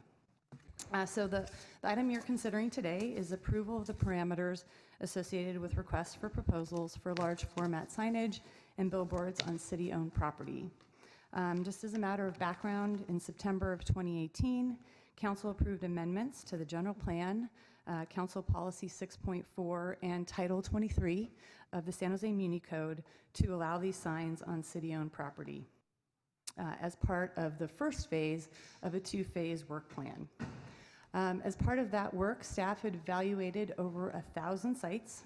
More specifically, PBCE staff evaluated over 1,000 potential sites at the time, and after applying a filter of pertinent criteria, established that there were 17 sites that could be brought forward in the environmental work, which resulted in a negative declaration. At the meeting in September, the council asked to be updated on the scope and parameters for the request for proposals before solicitation was issued. And at the time, I didn't really know that that was kind of an unusual request and not necessarily our process, but I've learned since then that that's actually not the typical way that things are done. But nevertheless, we're back here today to let you know that we are on schedule to release the RFP in mid-August and receive proposals from potential proposers or from proposers by late September. We anticipate coming back to council for approval of the lease agreements with any successful proposers, as well as any necessary lease or operating agreement amendments with tenant stakeholders or operators in our city-owned facilities that are affected by the end of this calendar year. We anticipate that new signage would be installed on city-owned sites and operating in the spring/summer of 2020. So in the interest of time, I'll leave my remarks there and happy to answer any questions that you have. We also have both airport and planning department staff in the audience available for questions, as well as our consultant, David Ehrlich. Thank you. Thank you, Blanche, and thanks for all the work and outreach. We have several members of the community who'd like to speak. Bruce Qualls, followed by Tessa Woodmansey. I believe it's Nema Link and John Foster.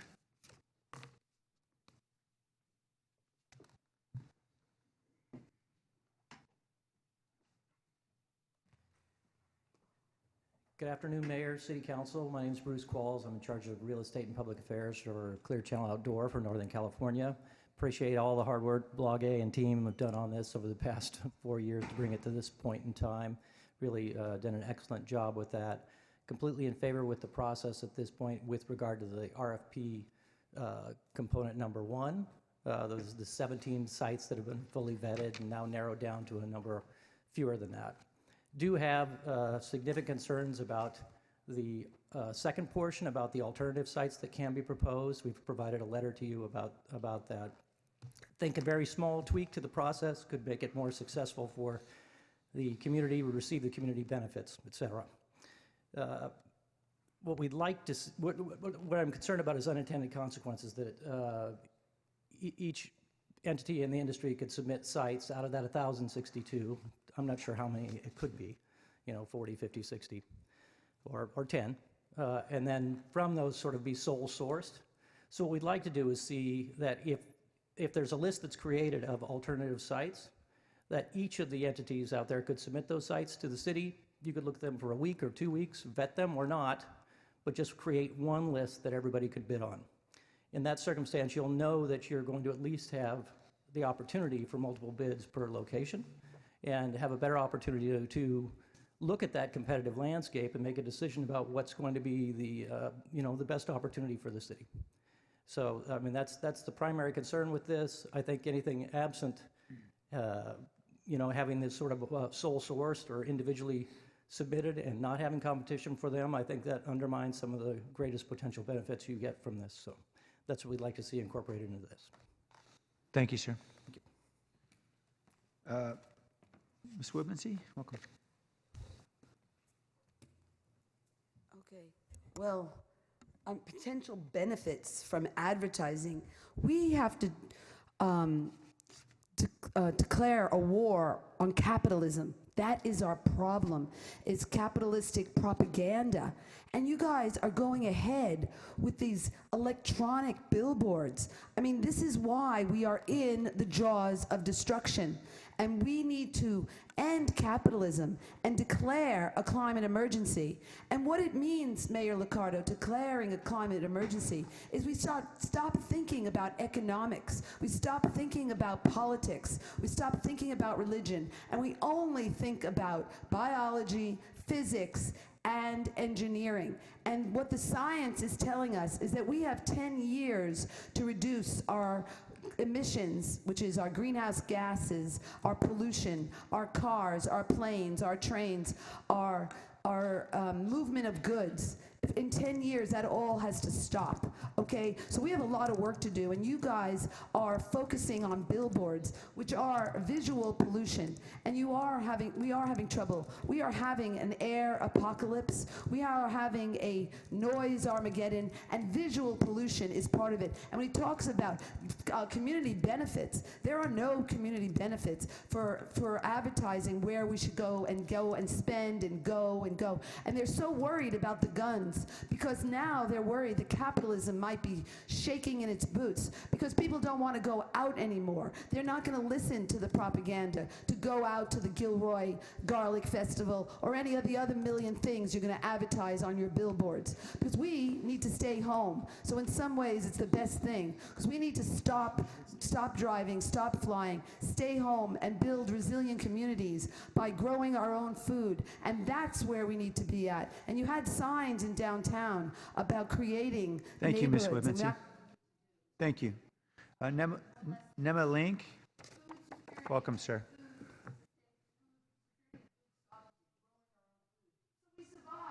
Ma'am, your time's expired.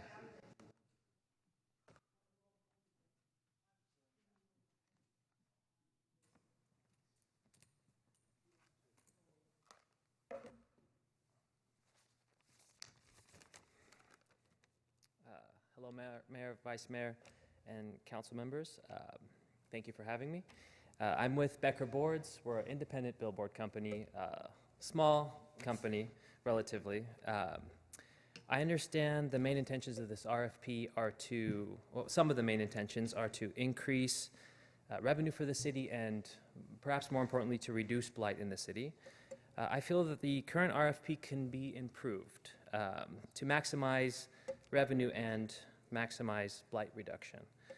The current RFP is a little problematic because it prohibits all but a few companies from bidding on the RFP, as there are only a handful of companies that have existing billboards within the city. This does not allow for the city to maximize financial returns, as smaller time companies can often provide more lucrative and more creative bids.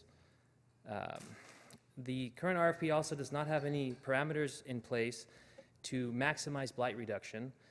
Billboards' value are the visibility and the traffic count, and so it makes more sense for, if a billboard company is to reduce blight or reduce billboards, to reduce the least visible and lowest traffic count billboards, which by definition would be the least blighted billboards. And most importantly for me is the philosophy behind this. Sign companies that have been neglecting their inventory for decades are being rewarded for their negligence and given an advantage over companies that operate no billboards within the city and contribute no blight. I propose the city council to advise staff to change some of the philosophies around how blight is viewed and how takedown requirements are viewed.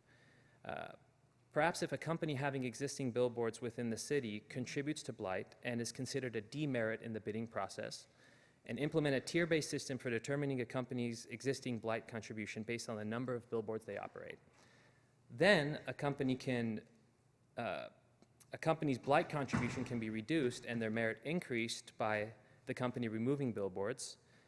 Such blight contribution reduction will be based on how much blight the removed billboards actually contribute to blight within the city. Thank you, sir. Okay. Thank you. Yep, thank you. And please have a seat down here. Sure, Might if be you have able any to- questions, feel free to Yeah, we may come back to you. John Foster?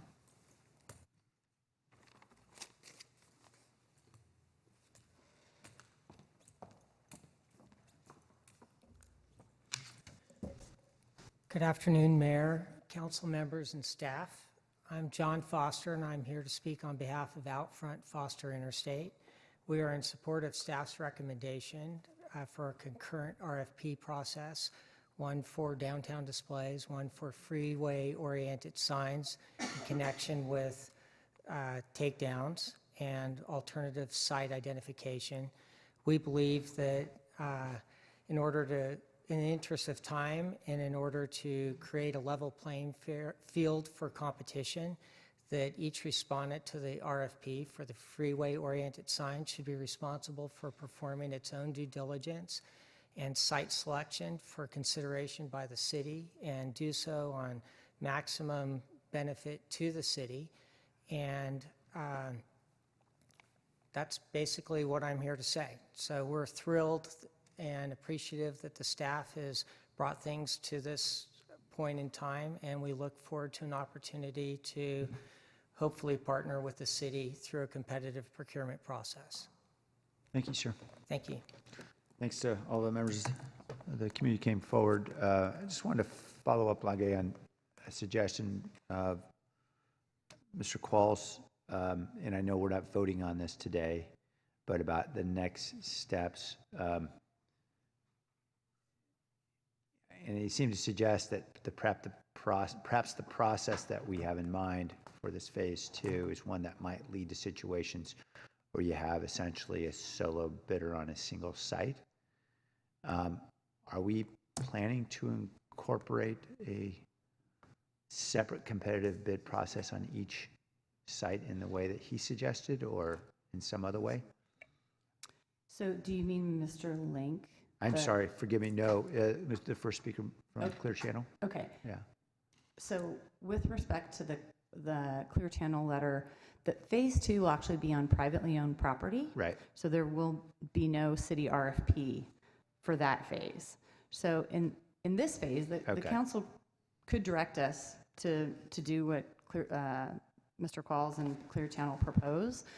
There are obviously some ramifications of that. We anticipate that the timeline will be longer, right? Because we'll be taking in a list of potential sites that companies feel were either mislabeled or actually are eligible. And then we would have to filter them again with the eligibility criteria that we did the first time. And then after that, before issuing them for RFP, like let's say we did miss a site or two and there were sites that were available, before issuing the RFP, we would have to do the environmental clearance on the site.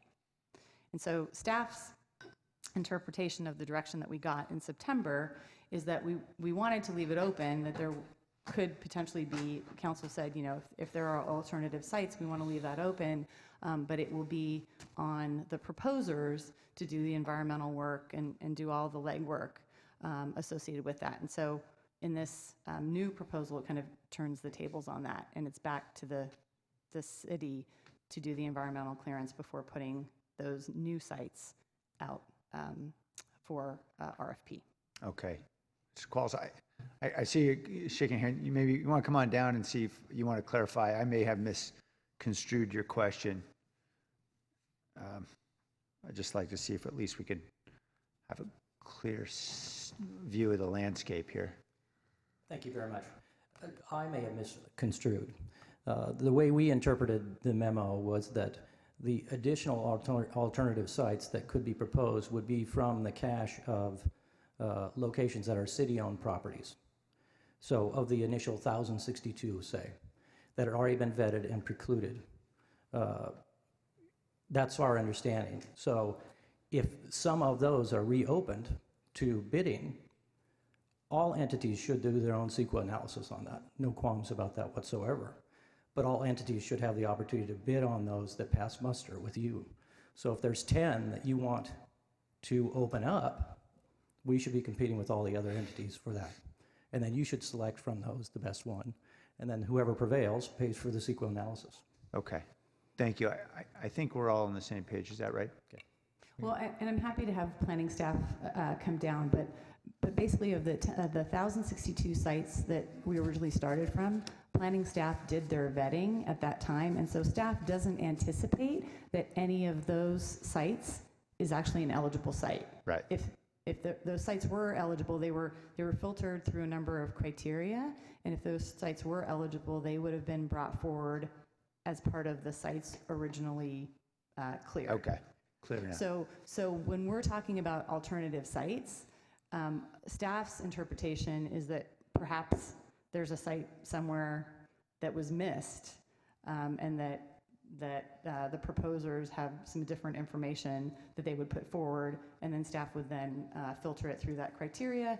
If in fact it met the criteria, then there would be environmental work that would have to be done, and that would be by the proposer. Great, thank you.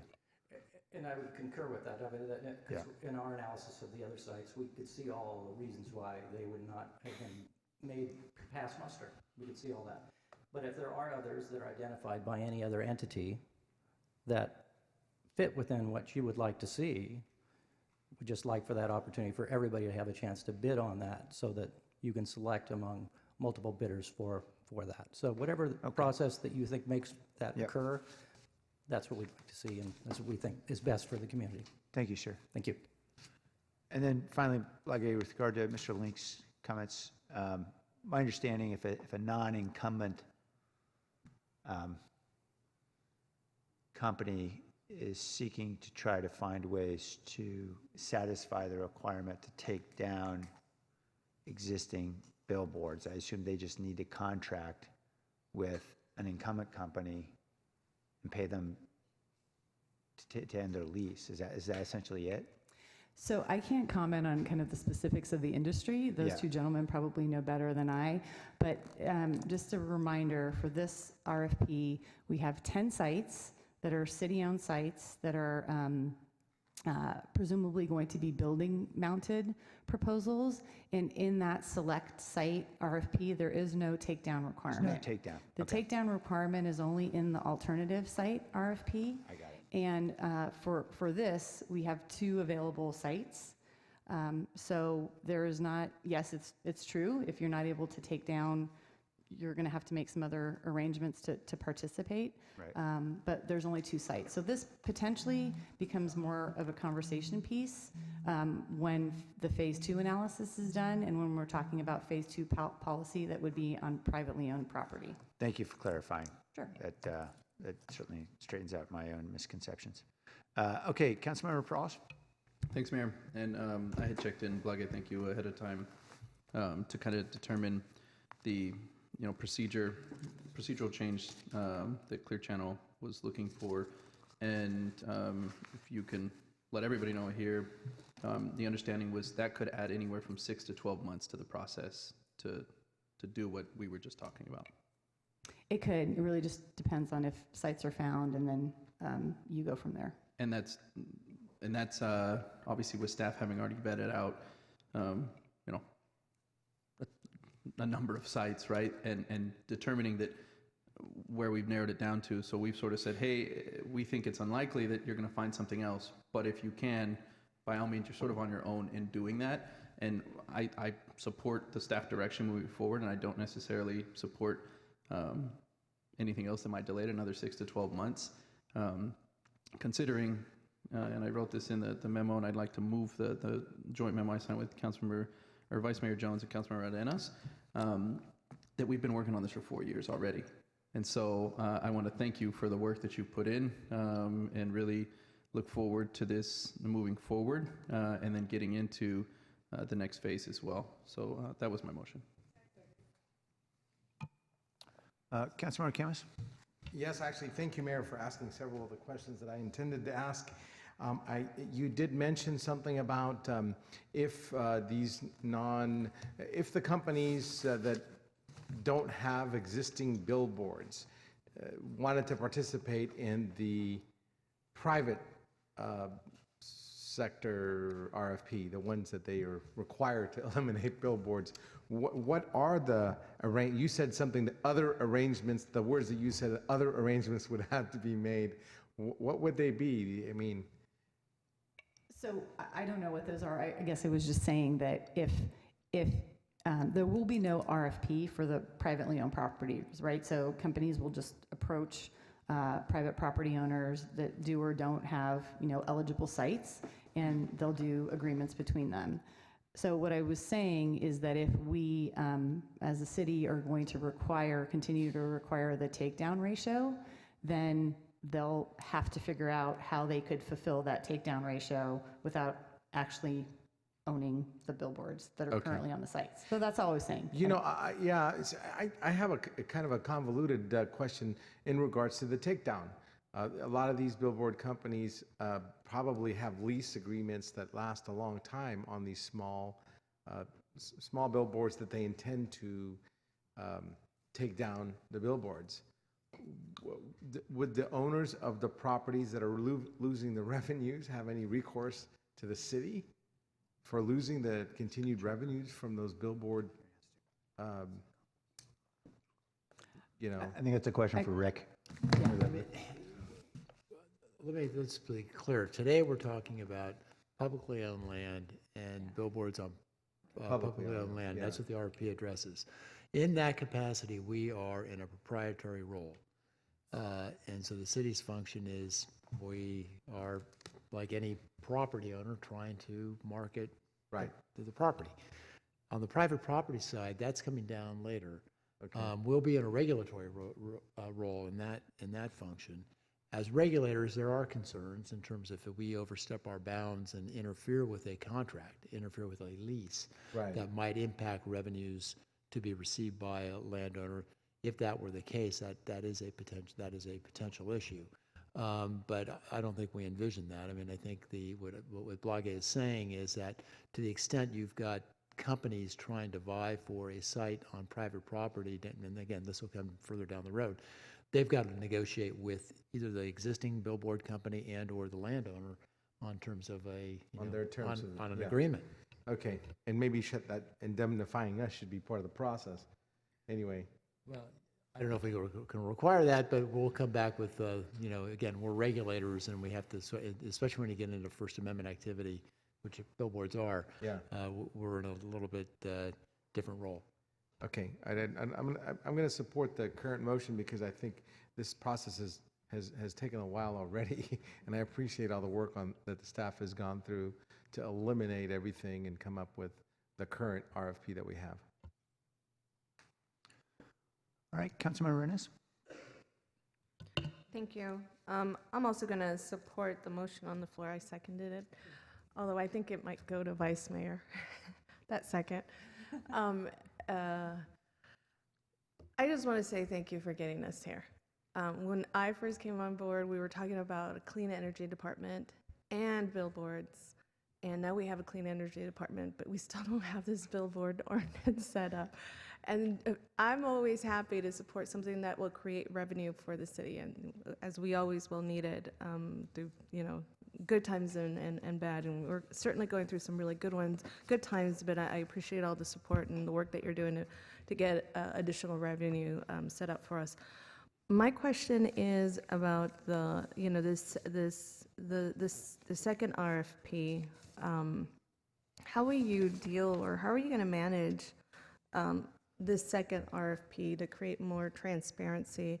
Because I think that's one of the concerns that one of the speakers had here is that that some folks know of a site, they'll focus on it and submit it, and that'll be part of a consideration for staff in that RFP. But then that could be a sole source, kind of like it could be just that one company. On the other hand, you have that company who's already invested in that research, and that research is property, proprietary to them and belongs to them, and maybe some of that information shouldn't be public until all is final. So I just wonder, how will you manage that, Blage? It's like I'm concerned about us not being so transparent, maybe in that RFP process. So, I mean, the way that the alternative RFP is set up, as I said before, the staff did the work on the city-owned sites, and we believe that we did a thorough job vetting those sites and applying the appropriate kind of filter criteria to get to the 17 sites that were brought forward. So from staff's perspective, we don't anticipate other sites being available. There was a lot of discussion in September about the potential for alternative sites. And so our feeling was actually, if there is a proposer that is going to go, the extra mile or 2 miles, is going to do the research and do the legwork, and in fact does come back with a city-owned site that is potentially eligible. Right, and these are only the missed opportunities, because I get it, and I heard you say, So we did our portion of the work, but there could be a missed opportunity, and we're going to rely on that, whoever that is, to bring it forward to and us, so right? then our feeling is they've done this additional work, and they're kind of in essence being rewarded if it does in fact turn out that there is a site. They obviously will have to come in with a proposal to the city that is their best proposal. They'll have to meet all our criteria, and we'll still be ranking them based on the criteria that's outlined in the RFP. And so it will be very clear what they'll be judged on, and then we'll accept any or all or none of their proposal. Thank you for framing it that way, because I think that makes a difference for me. When you said they are, in a way, getting rewarded for this additional work of some missed opportunities that we might have not captured in our efforts to filter through. So thank you. I think that it's sufficient to me. I was just hoping to find a little more competition in there, but because that's always good for the city of San Jose. But I'm good with that answer. Thank you. All right, Councilmember Pross. Yeah, thanks. I just wanted to clarify for my colleague, Councilmember Camus. We actually did specify that in the recommendation 1. We actually said permitting lease conditions. So we wanted to highlight that's obviously a concern as well. And then I did forget to ask, but I just wanted to see staff, Blage, if you could respond to how you might, or what the process might be to recommendation 2 on the timeline for the RFP in my memo. Yes, so the timeline is that we plan to release the RFP in mid-August, and then we are looking for responses back by late September. We'll have a pre-proposal conference in late August, and the specific timeline will be laid out in both of the RFPs. Both RFPs will run concurrently, so they'll be on the same timeline, and then we're anticipating we'll have a review selection panel. We anticipate coming back to council with kind of proposed lease agreements, both with the sign companies and if there are any amendments to our lease or operating agreements with the stakeholder tenants in kind of before the end of this calendar year. And then we'll get going and hopefully have signs up in the spring, summer of 2020. Thank you. Councilmember Pross, just for clarification, I just want to make sure I understand what the first recommendation says. Essentially, you're saying, assuming the lease conditions allow, then prioritize those billboards that have been blighted in the past or are currently blighted. Is that right? Yeah, I think, there's also an opportunity for one of the companies, if they did have a lease, to buy out the lease, right? So it's not precluding it. Right. It's just, I heard that as a concern, and so I wanted to enter that as, right, that leasing that they have of these may be an issue. And so what we really wanted to emphasize was the blighted ones. And indeed, there's opportunities for them to prioritize those through purchasing or buying out a lease. And that's for phase 2, of course. Yeah. Is that right? Okay. All right, great. Any other questions or comments? All right, let's vote on the motion.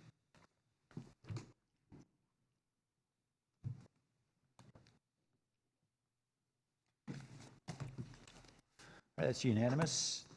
We have several members of the community who'd like to speak on public comment, beginning with Gavin Rust,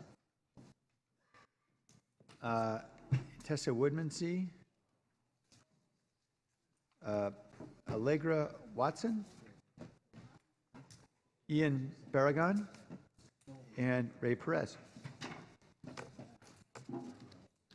Oh, sir, let me just add, sir, Just one moment. If it's easier for you, you can leave through this door.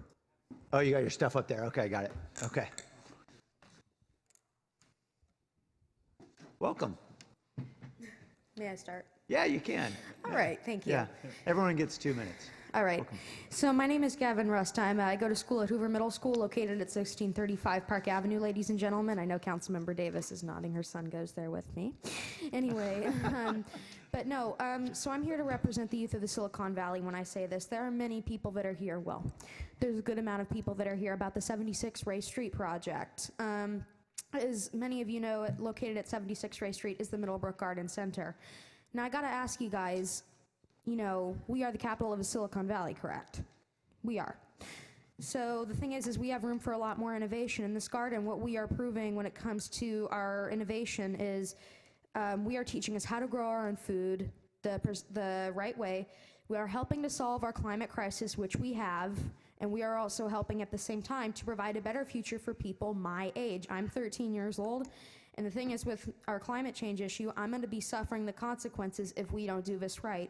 And what we have been doing at Middlebrook Gardens now for, I believe it was 20 years almost, we have been shaping the future for the Silicon Valley. We have come up with ways for us to maintain the innovation that the capital of the Silicon Valley has produced, as well as the way for us to provide a safer mentally, emotionally, and medically better future for everybody of all ages. My age, older, it doesn't matter. And the bottom line is we can't lose a garden like this, because when you get rid of the seed, you get rid of the tree. All the work we've been doing here now, all the work that Aubrey Middlebrook has been studying, who is the owner of this garden, her 45 years of work is all going to go away, and we can't let that happen. I'm speaking on behalf of the youth of the Silicon Valley when I say this. Our future is at stake here. This garden is going to shape the entire future, and I can't let this go away. I have kids, over 1,000 that I go to school with. I can't let their future go away, and we need to step up and do something about this. So if you want this in your city and everything, go ahead. Let's make it happen. Thank you. Sure thing.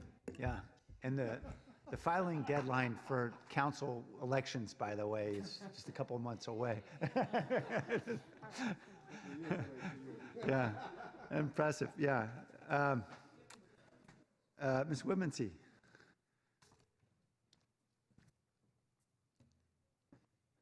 Okay, so what we need to do is declare a climate emergency.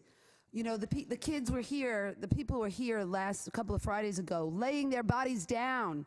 And that is the kind of change that we're going to need to get, the type of change that happened during the civil rights motions, okay? I know all of the Hispanic people on our board are trying to get equity. Well, we're talking about humanity, okay? It's beyond ethnic politics is what we have to do. We're talking about humanity, okay? And this is the issue we're talking about, is how to save life on Earth, okay? It is not a minor issue, okay? We're talking about potential extinction from our CO2 emissions, okay? It's called climate emergency. And when you declare, Sam Liccardo, a climate emergency, different things can happen. And I've been telling you about the change that needs to happen, where we do not talk about economics, we do not talk about politics or religion, just biology, physics, and engineering. And like Greta Thunberg, the climate activist, says, we need to have the emissions going down.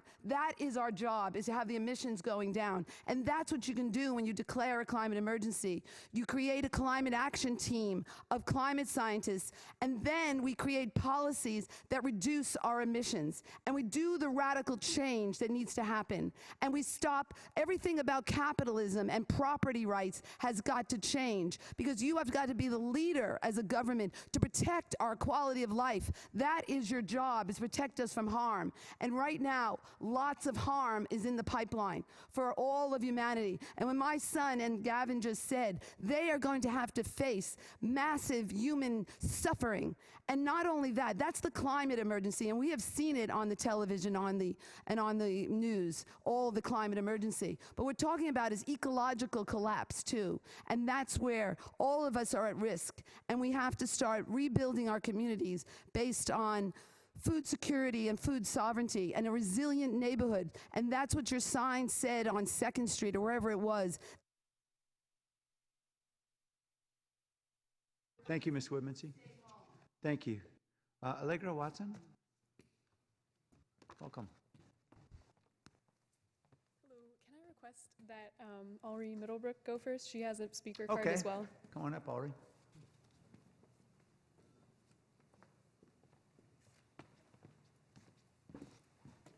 Good afternoon, Council. First off, I'd like to acknowledge to all of you and to the City of San Jose all that you are trying to do to address the climate crisis and the ecological crisis that we have.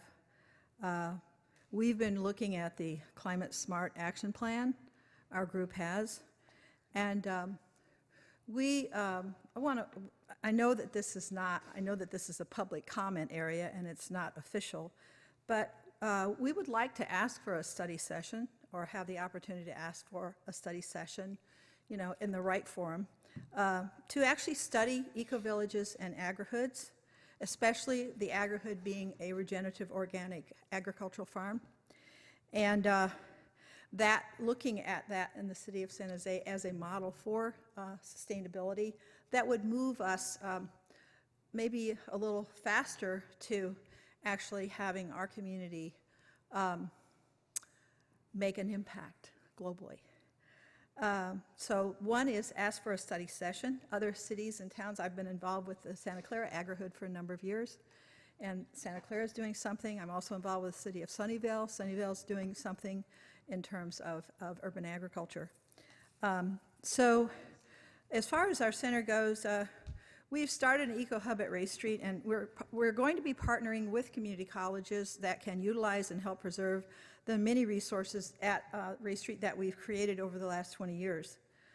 The professors at our community colleges realize that it's a more effective learning environment if their students, for their students, if they teach their classes outside rather than inside. And this is particularly true of, you know, ecological classes, environmental classes, and a lot of the new industries of the sustainable economy can be taught outdoors.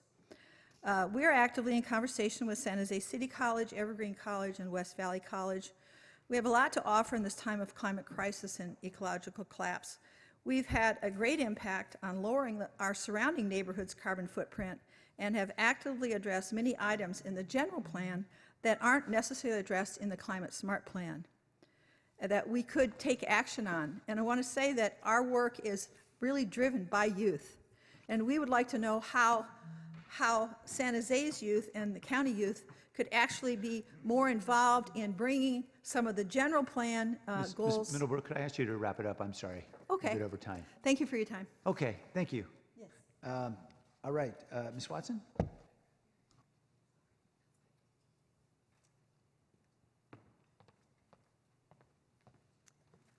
Okay, hello, I'm Allegra Watson. So I would like to continue on Alri's thing that she was going on, and we believe that with partnering in San Jose, we can take this regenerative organic agriculture that we have been growing at the garden in Middlebrook Center, and we believe that with 500 people, you can feed all of them with 1 acre. So in 1 square mile of San Jose, which has on average about 5,700 people, we could use less than 2% of that acreage to grow all the food and produce that these people would need to live off of using the regenerative organic agriculture. So we think it's a very viable option for creating local food in San Jose that would also reduce our emissions just by growing local food. And we believe this is a fast, direct way to teach our youth the skills that you would like to see but are not currently involved in implementing in your Climate Smart Plan. And Ray Street would be the hub for our vision of Build 25 by 25, a network of eco-villages with regenerative agriculture farms, the first one being the Santa Clara Agrihood, and following this, community colleges we are partnering with, and the Rosinka Cardin School at the First Congregational Church in Campbell. We would like to ask the council to set up a study session where we can explore this in greater depth and direct staff to bring this session about with our community partners and the youth of San Jose so we can start implementing the goals that are in the current general plan of 2040 to expand on the San Jose Climate Smart Plan and act on the urgent need for our youth to learn and practice sustainability within the context of urban agriculture and native habitat restoration. Thank you. Thank you. Thank you. Mr. Barragan?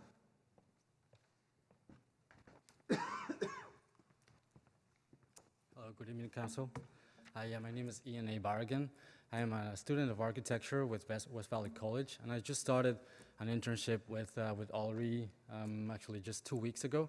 And just immediately, as soon as I met her, I knew, and I talked to her about the garden, I got aware, and I was able to understand that this is a really good option for the city to implement in general as a vision for the Silicon Valley to support agri-hoods and eco-villages that include, as Allegra and as Alri were mentioning, that include education for people to be able to understand how to take care of the environment. So I would like to read a couple of points about why this would be well, especially supporting, first of all, the 76 Race Street project.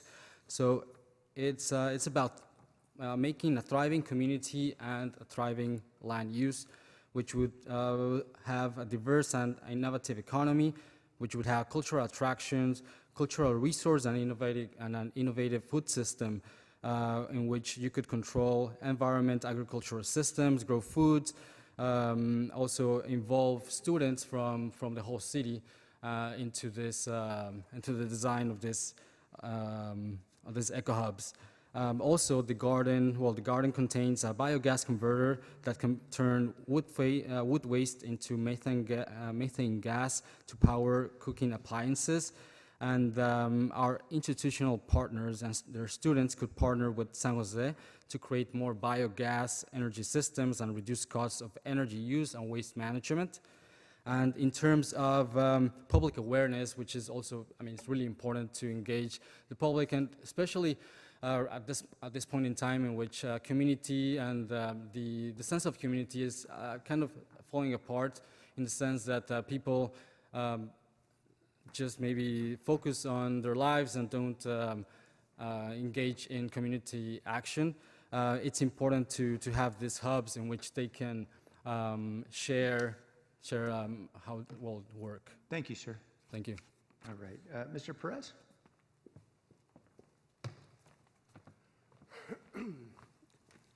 Good afternoon, Mr. Mayor, council members, and everyone in general.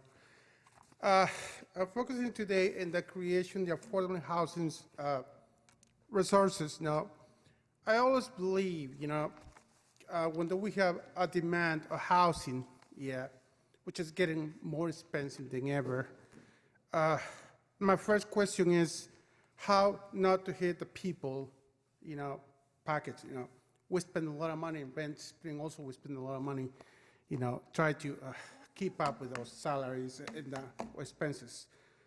But the thing is, as economist, all my life, since I was a student, looking for a project, a large project, long-term projects for affordable housing, is how to build those resources permanently.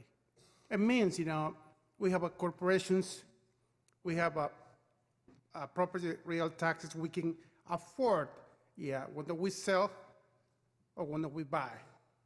Housing, real property taxes, it's very important. But the idea is how to allocate them. The allocation is very important. When the corporations are buying for a land, we can allocate those taxes. We can allocate it also in the first timer, real estate owners or the second houses.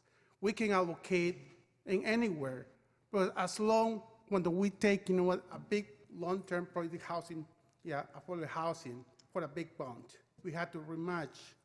So we had to repay those ones and wanted to match the big long-term until it's returnable. Many times, I believe, we can do anything if we put our mind into it. Thank you. Thank you. Miguel Leputra? Hope I haven't mispronounced it. Hello. I'm gonna keep elaborating on what my friends were. What's up? Oh, is my mic okay? Yes. Okay, sorry. So I'm gonna keep elaborating on what my sustainable friends were talking about. So just to give a little bit of context, we submitted an appeal about the place, and people that were sitting where you are sitting now said, "Hey, you guys should come out to the meetings and use your voice that way." And so here we are trying to collaborate and do something. So there's a chapter in the general plan that talks about the quality of life. And there's a specific section talking about vibrant neighborhoods. And honestly, if you guys go to that place and you talk to the neighbors too, the vast majority will agree that that's the one place that makes that neighborhood vibrant. That's the one thing that really helps. And there's another specific part that we wanted to fill in regarding healthy foods or healthful foods.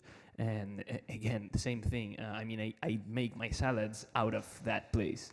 We're not saying keep that place. I think that conversation has already been held, and it depends upon other people. But that model is what we want to keep and encourage you all to consider. There's another section that talks about community design and access to scenic resources. And again, I think for obvious reasons, if you guys know what's there, it's self-explanatory. Then in terms of education and services, it kind of comes back to the people a little bit. It's an incredible place where people gather and they talk like we do and share ideas and really learn what it is to be sustainable in this planet. We just had a summer camp. I was one of the counselors in the camp, and we learned so many things, from making paper, with our hands to many other very important things. And then there's another section that refers to parks, open space, and stuff like that. That's pretty self-explanatory too. Anyways, thanks for your attention. Thank you, sir.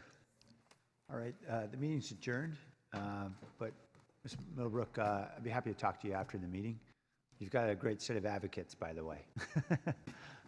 Of all ages. Thank you.